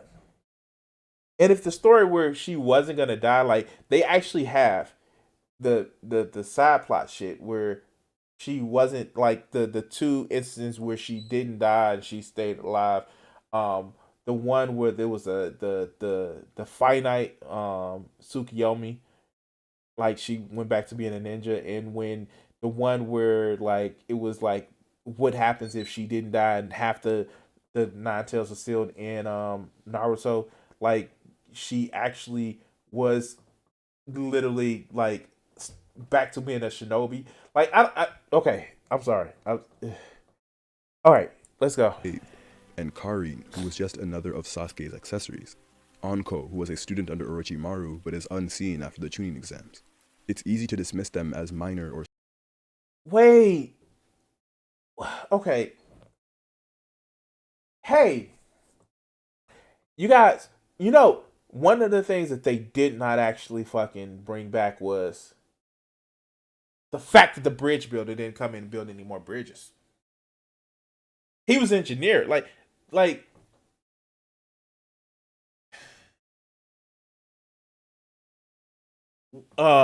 fuck what? And then like we forget that May, what was that, the fourth Mizukage? Like some of these things are just like you're limiting the story just to tell. You're limiting the source material just to tell your story. That's a problem to me. Side characters, but we can all name the distinguished personalities and motivations that many of the male characters have. Shikamaru, Danzo, Zabuza, and Haku even. Shikamaru was a literal main character. Oh my god, I feel like by that token, you should know who Lady Chiyo is. I'm sorry, like, you're not using the same standard across the board in order to balance out the story. And I'm not saying false equivalency, but like, how? Like, I don't get this. Like, maybe I don't get it. Like, I don't get it. It's just like you want to tell the story. Like, I do it all the time. I will say this. I actually have data. Well, not data, fucking videos. I meant data because what he's using. And it's a certain story that I want to actually tell, but I don't just discount other people's or what it could be. I present you guys with my opinion, but I also present you guys with a different way of seeing an opinion in certain ways. Now, if that's just wrong, fuck it, it's wrong. But I'm not going to sit back and just limit a story, the way of telling a story, because I wanted to fit my narrative. No, it's given a false pretense. But let's go. These were all individuals who had motivations and stories that were emotionally compelling, and rarely were these characters tied to a woman. But it's telling that in this series, if you can't offer love or healing to the men, what is your value? Because you'll never be as strong as them, so forget about that. In this story, the men are the strongest fighters, the best mentors, the smartest, and they are the most present. Even the two female antagonists, Kaguya and Konan, were just there. Kaguya was extremely underwhelming as the series' final antagonist. She appeared out of thin air and was defeated just as fast. Wait, she didn't appear out of thin air. There was an allotations to Kaguya for like 2 years before the series ended. Like, she didn't just appear out of thin air, and it was already a setup for the next series. Okay, let's go. Konan had the stage set to be interesting, a unique and creative ability, and a good motivation, but she too was relegated to being the silent accessory to Nagato and Yahiko. When it comes to the themes of family, again, the men of Naruto excel. Brotherhood is strong in Naruto. Look at the relationship between Sasuke and Itachi, Kakashi and Obito, Hashirama and Tobirama, Naruto and Sasuke. They were all well done and were captivating stories with different ideals and parallels. But sisterhood doesn't exist in that universe. Sakura and Ino fighting over a boy. Sakura and Karin vying over unrequited love. Wait! Okay. Wow, okay. Wait, but Karin and Sakura never had a battle. In fact, they were fucking friends. Like, okay. Hinata and Hanabi would have made an interesting angle, but again, potential squandered. I need to say that when it comes to romance, it's so abundantly clear that Naruto and Sasuke would have made much better romantic partners than anyone, other than maybe Shikamaru and Temari, the best couple, of course. I believed. Wait, you bring this up like, wait, so, okay. All right, come on. Now, it is, like, I don't know. Yeah, actually, Naruto is, like, if, how do I put it? So, relationship bonds in the series actually were fucking awesome, and if they weren't explicitly, like, they do have a heteronormative situation, like, outside of Tamari and Shikamaru, I think one of the best couples would have been Guy and Kakashi. Like seriously, like yeah, like no, that would have been one of the best couples. But that's just me. Like, and it's not like trying to do the shock value, but like, no, like yeah, that would have been like one of the best couples. Um, and yeah, no, of course Naruto and Sasuke, but like some of the same things you can actually say about the Naruto and Sasuke relationship can also be translated. Can be it can be the same thing that you'll say about Sasuke and Sasuke and Sakura. Like, dude was just an abusive prick. Like Sasuke was an abusive prick, and again, it wasn't even that he wanted to be evil or malicious. No, he had PTSD. Like, damn it, this isn't a shitting on Sasuke moment, but like he had PTSD and like he also had antisocial personality disorder. Like, god damn, like that's the thing. What's up, Mars? And I just like, that's the thing. Like the same shit that you can actually say about Naruto, about a possible couple of Naruto and Sasuke. You would say the same thing about Sasuke and Sakura. Like that's just the thing. Like the problem in that relationship is not wouldn't be Naruto or in this case Sakura. It's Sasuke. He was an abusive, antisocial motherfucker. Yeah, man. White guy was oh, like, and okay. So I'm gonna get to this point, and like, this is gonna piss a lot of Lee fans off. Um, Lee didn't wasn't able to. Lee was a special ninja. Now, I know a lot of people that actually say, "What do you mean Lee was a special ninja? He couldn't do ninjutsu or genjutsu." No, he was especially suited for taijutsu. He had physical training that not everybody can actually do. He Rock Lee is a fucking physical monster. And the message in the series of Naruto, one of the messages that I saw in it wasn't that even regular people can actually be that strong. Like, no, not everybody can get to gate 7, 8, or 7, or 5, 6, and 7. And not everybody's gonna do gate 8, the gate of death. Those were people that had incredible, like Mike Guy and Rock Lee were ninja that had an incredible natural disposition to just the physical arts. Not everybody can actually. No, I would actually say this, and this is one of the things that like a lot of people miss out.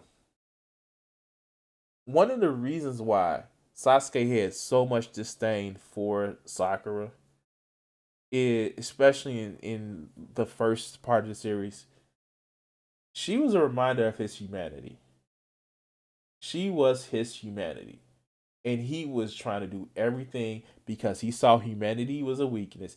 He saw if you didn't have hate, you couldn't be strong. And he said as much as in the epilogue of chapter 700, it was like, yo, when I was part of the group, I felt like I was with a family, and it made me weaker. And like, yeah. And let's not forget this. Remember with the bridge builder when those two Chunin ninjas actually attacked? Who was the first person to jump to protect um um um the bridge builder? It wasn't Naruto because he pussied out at that particular time. Even though he's a fox, he turned to the pussy. And the person that jumped in the way was Sakura. She was the first one to jump in front of the bridge builder. Now Sasuke jumped in front of that, but the first one who jumped in the way was Sakura. Like, people actually forget that. Like, she's in a lot of cases the first one to jump in the way. Like even with when the sound ninjas was like terrorizing her, like yeah, like she jumped. Now, yes, of course she was weak in that whole thing, but like when it came down to it, like that flash of just like her being the tank, yeah, she actually started to be the tank in that motherfucking situation. Now, it took her having a mentor, Tsunade, of like, oh yeah, fuck, like she like, but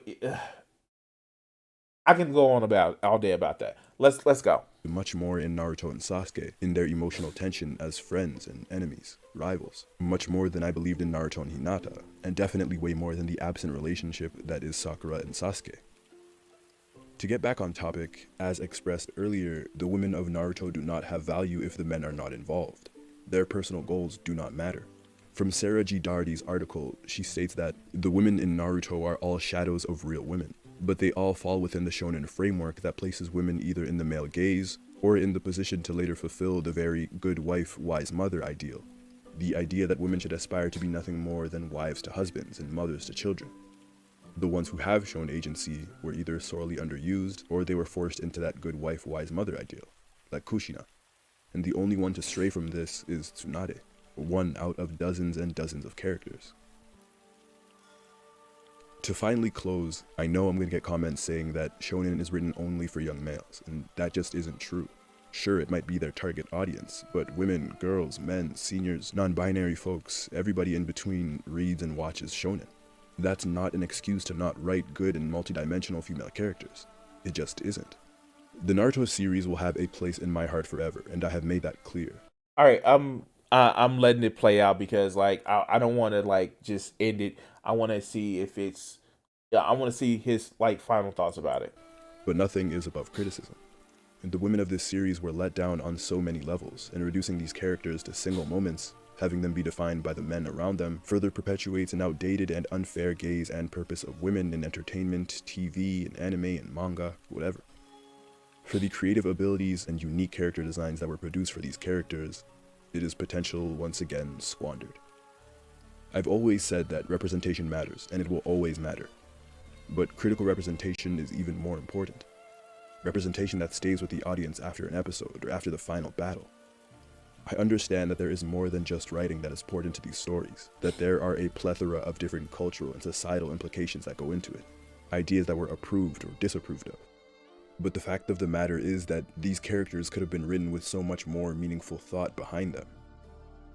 For all of the breathtaking heights that Naruto reached, it had its fair share of low points. But the way Naruto failed its female characters, to me, is the series' lowest point.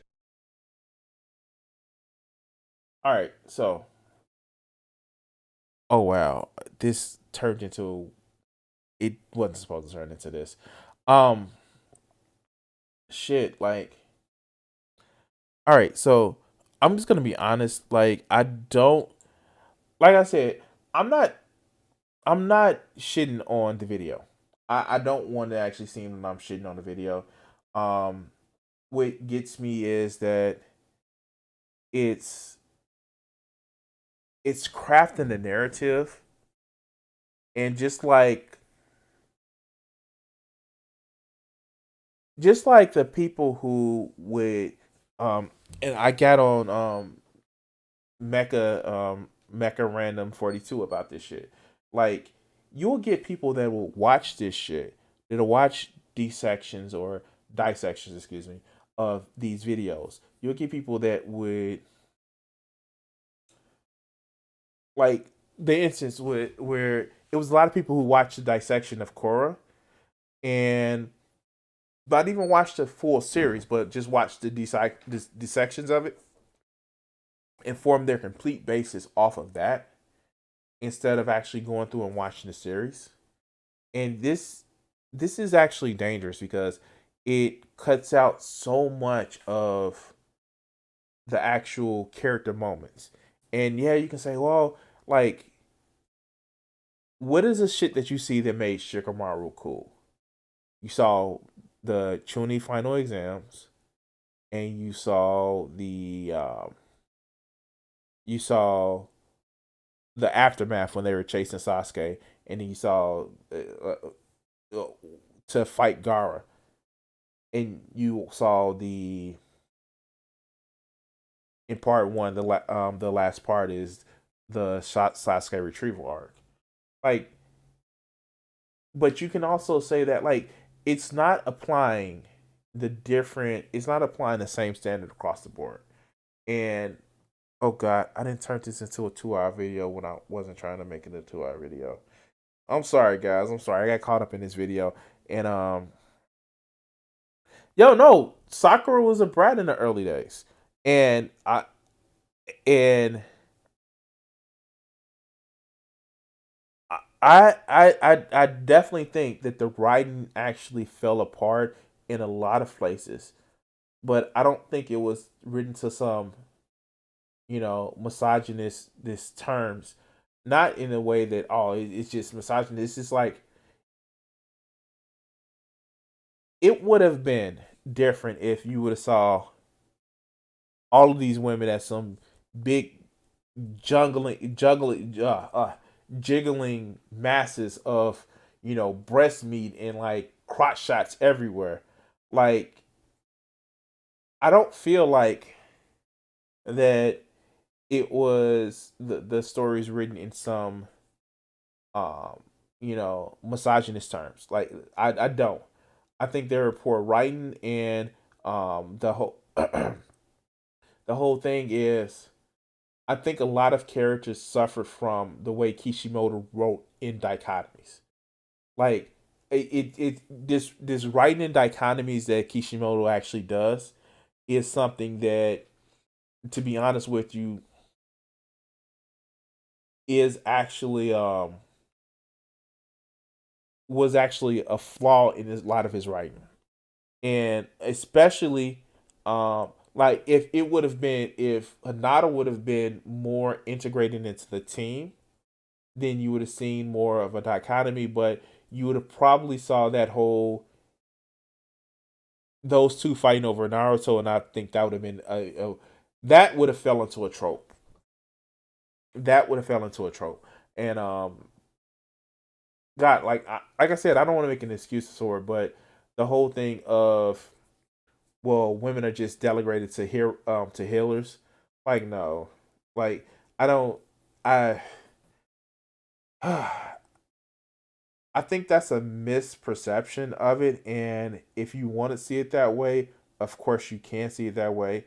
But I just think that Kishimoto actually, in a lot of cases, try to put too much stuff on his plate, and it ran out. So I I definitely like if you want to come at me in the comments about it, like dude, like I'm in Discord right now holding up holding up the thing, but holding up a chat, but it's like I think it's looking at it so reductive actually robs characters of their agency. Like seriously. Like I said, you don't see this. I don't, and I'm gonna say you don't see this standard of, well, Tintin didn't get any screen time. Fuck, neither did Kiba. Or like our favorite teacher, Shino, like didn't get any screen time as well. Like, and I think that's my thing. It's just like, yes, if you're selective with your instances, you can say that about any character. Hell, you can say that about Jiraiya. All his purpose in just the manga alone was to serve to trot Naruto on his flag for his goal of, up, you're going to be the sacrificial character. You're going to be a father figure, and you're just right in line alone to die. But you don't hear that shit because you hear that, oh, now like you can arguably say that if it before the war arc, that Minato had the same level of story for Naruto. Like, and I get it. Like, You don't say that about Kakashi's father. Like, dude, like he was Kakashi's father was only there to die and to push Kakashi down a path. Like, yeah, like even though Kishimoto did have a little bit more plan in the taste, it's just one of those things where it's just like you try to put too much storylines together, and yeah, no, it's some characters get naturally left behind. And please don't talk about Toriyama because, oh boy, I will piss people off because I don't see why fanboys like Gohan, but that's picking a fight on some shit. Like, oh god, that's picking a fight on some shit. Like, no, Gohan was supposed like Gohan was never a good character. Gohan was never a good fucking character. He was just rage boost, and a lot of people rejected their association with him because he was a little kid, and yeah, the little kid got strong and beat people up, but he was a reactive character, and he never should have been a main character, and I don't see why people like that shit. But no, uh, I, I want to. That's gonna be get canceled from the fucking Dragon Ball Z fandom. Oh shit! Oh shit! Okay. Wow. Okay. Shit, man. I. Yeah. Wow. I was supposed to be gaming tonight, guys. I was supposed to be gaming tonight. But look what you guys got me doing. Y'all got me shitting on a creator that and again, I'm not saying that Sage's Rain is a bad creator. No. And some of the shit that I can actually rock with, some of the times I have disagreements, but it's just like it's just one of those things where it's just like yeah. I don't think that this was properly sourced. I don't think, and I'm not saying that you have to be uh, have an almost encyclopedia memory for this shit. But when you point out certain shit that as long as you point out shit that that only hardcore fans will know, but not point out other shit, it leads me to like you wanted to tell a narrative. And oh yeah, like no, like do I have to do it? Do I have to do it? You're gonna make me do it. You're gonna make me do it. All right. So why would I ever talk about Vegeta? Why would I ever talk bad about Vegeta? Don't you know who you're talking to about talking bad about Vegeta?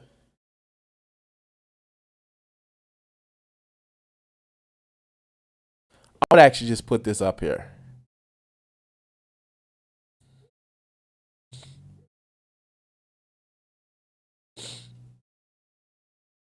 Yeah, why would I talk bad about Vegeta?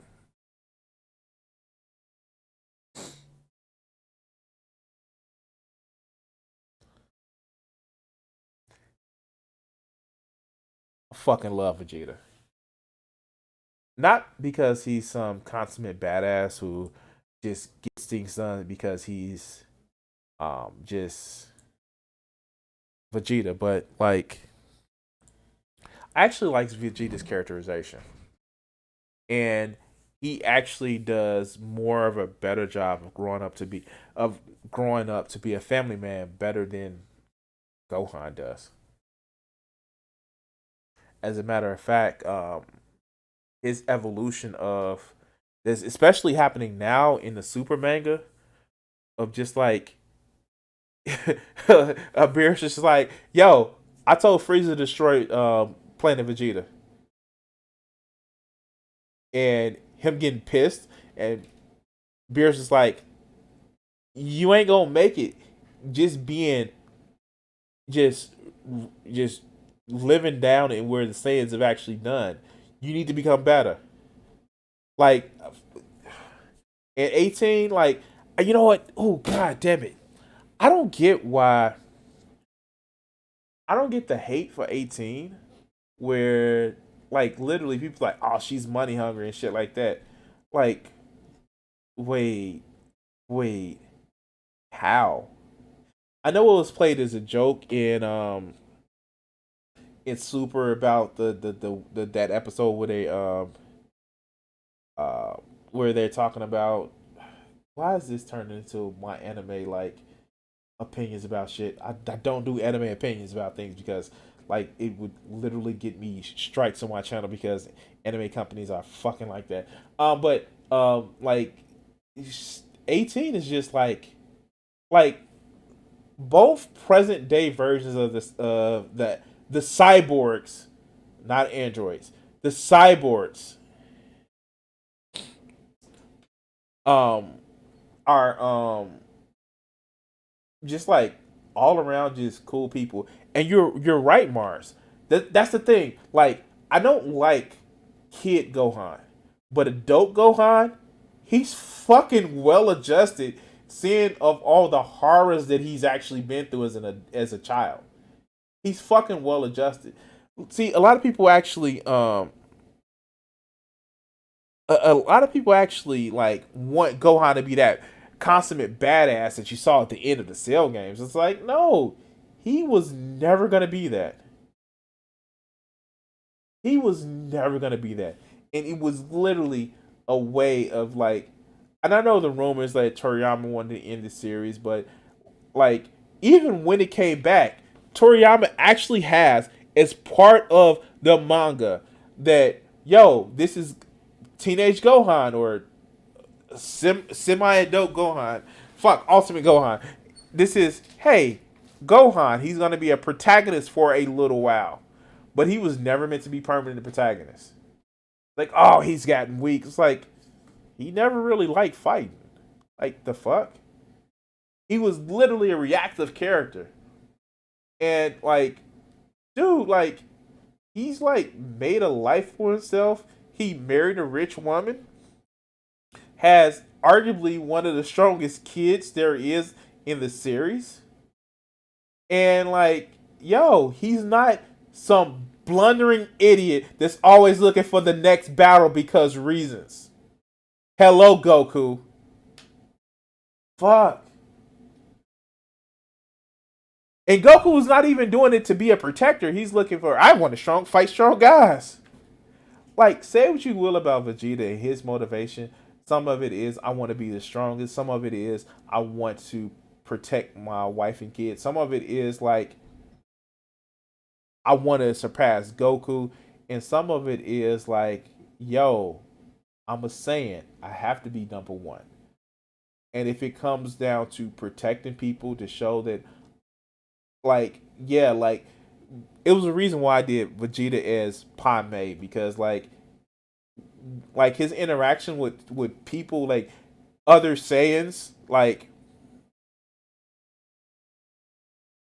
I can't talk about Bleach. I'll give it to Bleach in a second. His interaction with other Saiyans is like, no, you're a Saiyan. You're supposed to be better than this. And, like, yeah, Vegeta is kind of a racism.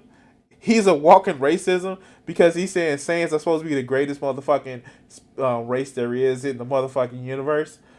But, like, he's a racism. Vegeta is a racism. Let's be honest. Vegeta is a racism. But it went from more of a superiority to a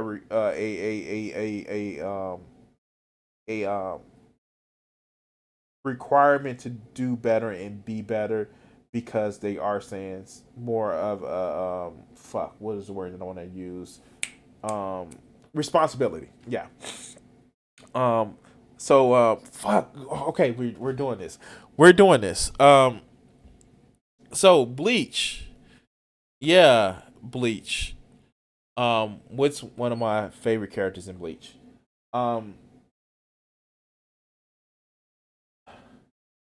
First, Unohara. Motherfucker is awesome. Not because he's the strongest and he's like no, he's one of those characters where he's like it's like, yeah, no.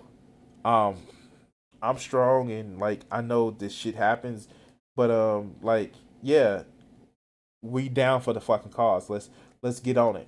Let's do it because yeah, let's fucking do it. Like, there are certain shit that we don't fuck with. Um, of course, I like Ichigo, and not for the reason that a lot of people actually like Ichigo.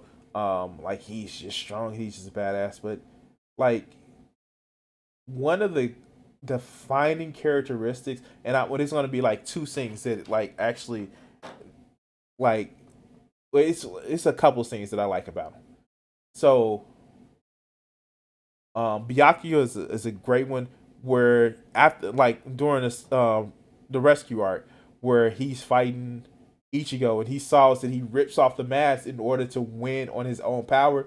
At that point, Byakuya knew that the fight was over, and he was like, "Oh, it's not about him killing me because he's angry at me. It's about him fighting for his principles." And at that point, Byakuya threw the fight. I will say this: at that point, Byakuya threw the fight. I'm not even gonna lie; he threw the motherfucking fight. And that's when he was like, "Oh, like that, yeah." But one of the things that actually and like I've always known Ichigo and Orihime was actually gonna get together. It was again the Naruto Hinata thing where it's just like it's certain people that centers that main character, not as like a gold or thing to actually oh no, fuck. Frieza was definitely a racist. Fuck, and Toriyama is like I know the meme about Toriyama, not Toriyama, Tobirama. My fault, shit. Like being like President Trump. Yeah, Tobirama was a fucking racist. He was. Yes, of course, yes. But let's get back to Bleach. Fuck, this is just gonna be like anime talk. 3 hours. Anyway, one of the other scenes that it defines Ichigo is after he loses his powers and Rukia stabs him with the spirit sword and gets it back, and she tells him like after he's begged for his powers, not because he like misses his powers, like no, I need to protect everybody, give me back my powers, at least let me have some of it. And Rukia stabs him is like, hey, you know what? You've been in despair before. Show them what you can do. And he transforms and he like, again, for the second time in a row. And Genjo actually says is like, even when he's fighting me to kill me, he's still trying to understand me. So that's the thing. That's the problem. That's the one of the things I like about Ichigo. He actually tries to fight with empathy. No matter if he's trying to kill you or not, he's always fighting with empathy. Always fighting with empathy. What was another scene? When Byakuya actually during the 1,000-Year War, Byakuya actually says like when Ichigo finally comes down to rescue the Soul Society before his Bankai is broken, he's like, he's always going to come to try to protect people because that's who he is. Before anything, he is a protector. And you see Ichigo land and Byakuya goes down for what looks like he's dead. But, you know, that's another one. It's just like always that piercing eyes. And, fuck. If you haven't seen it, Burn the Witch, it's on fucking Crunchyroll. That motherfucker who was like Grinjao part 2.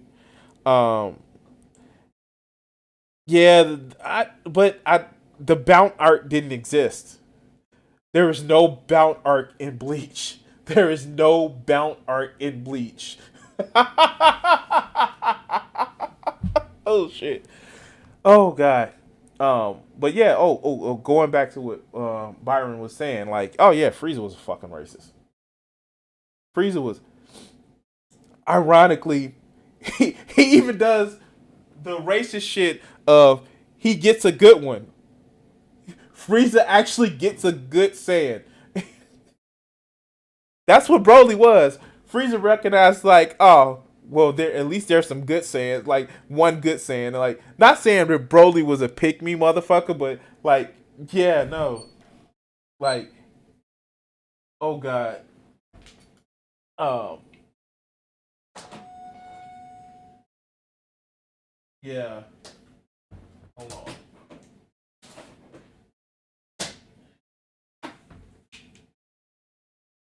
Oh god.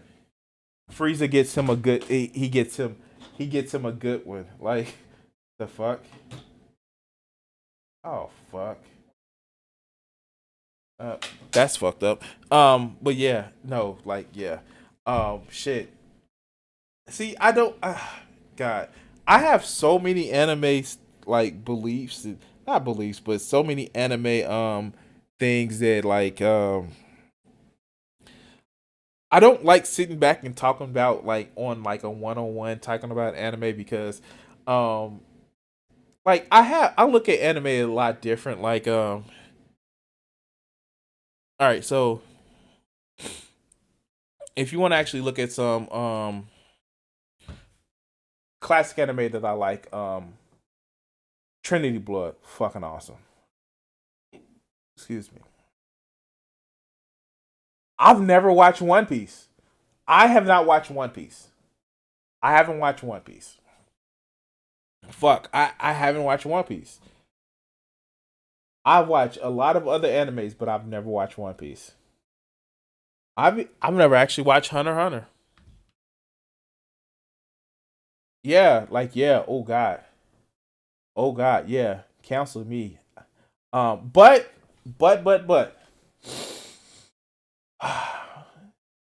bring back the Yu Hakusho. Actually, they did. Oh shit. I don't know if you guys actually knew this.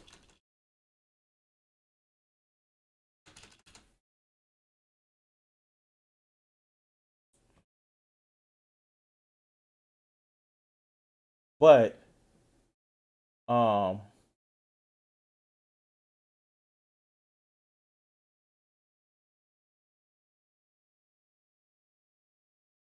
where was it?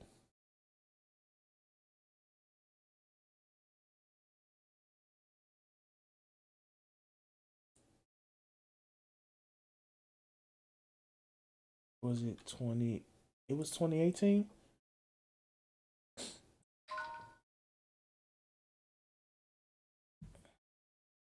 All right. So here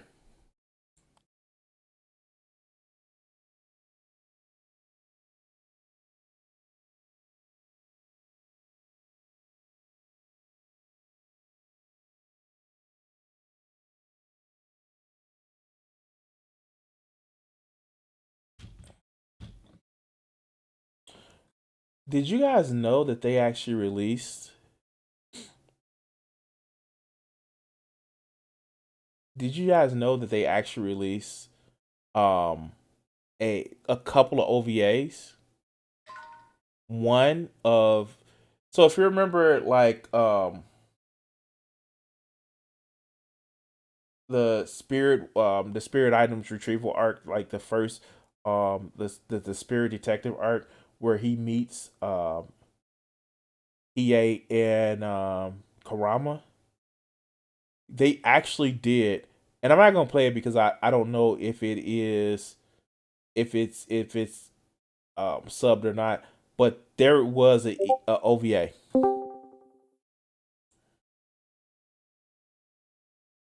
There was an OVA that they actually did, and it was fucking actually awesome. I watched both of them. One is before, like you actually see EA and Kurama fight together, and the other one is after the series proper.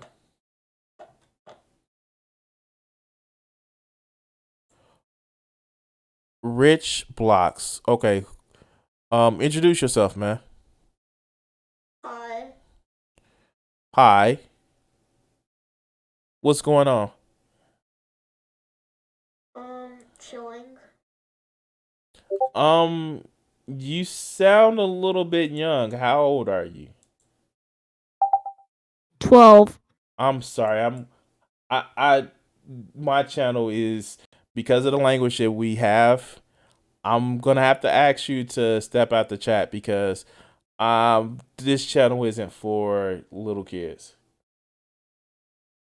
Okay. All right.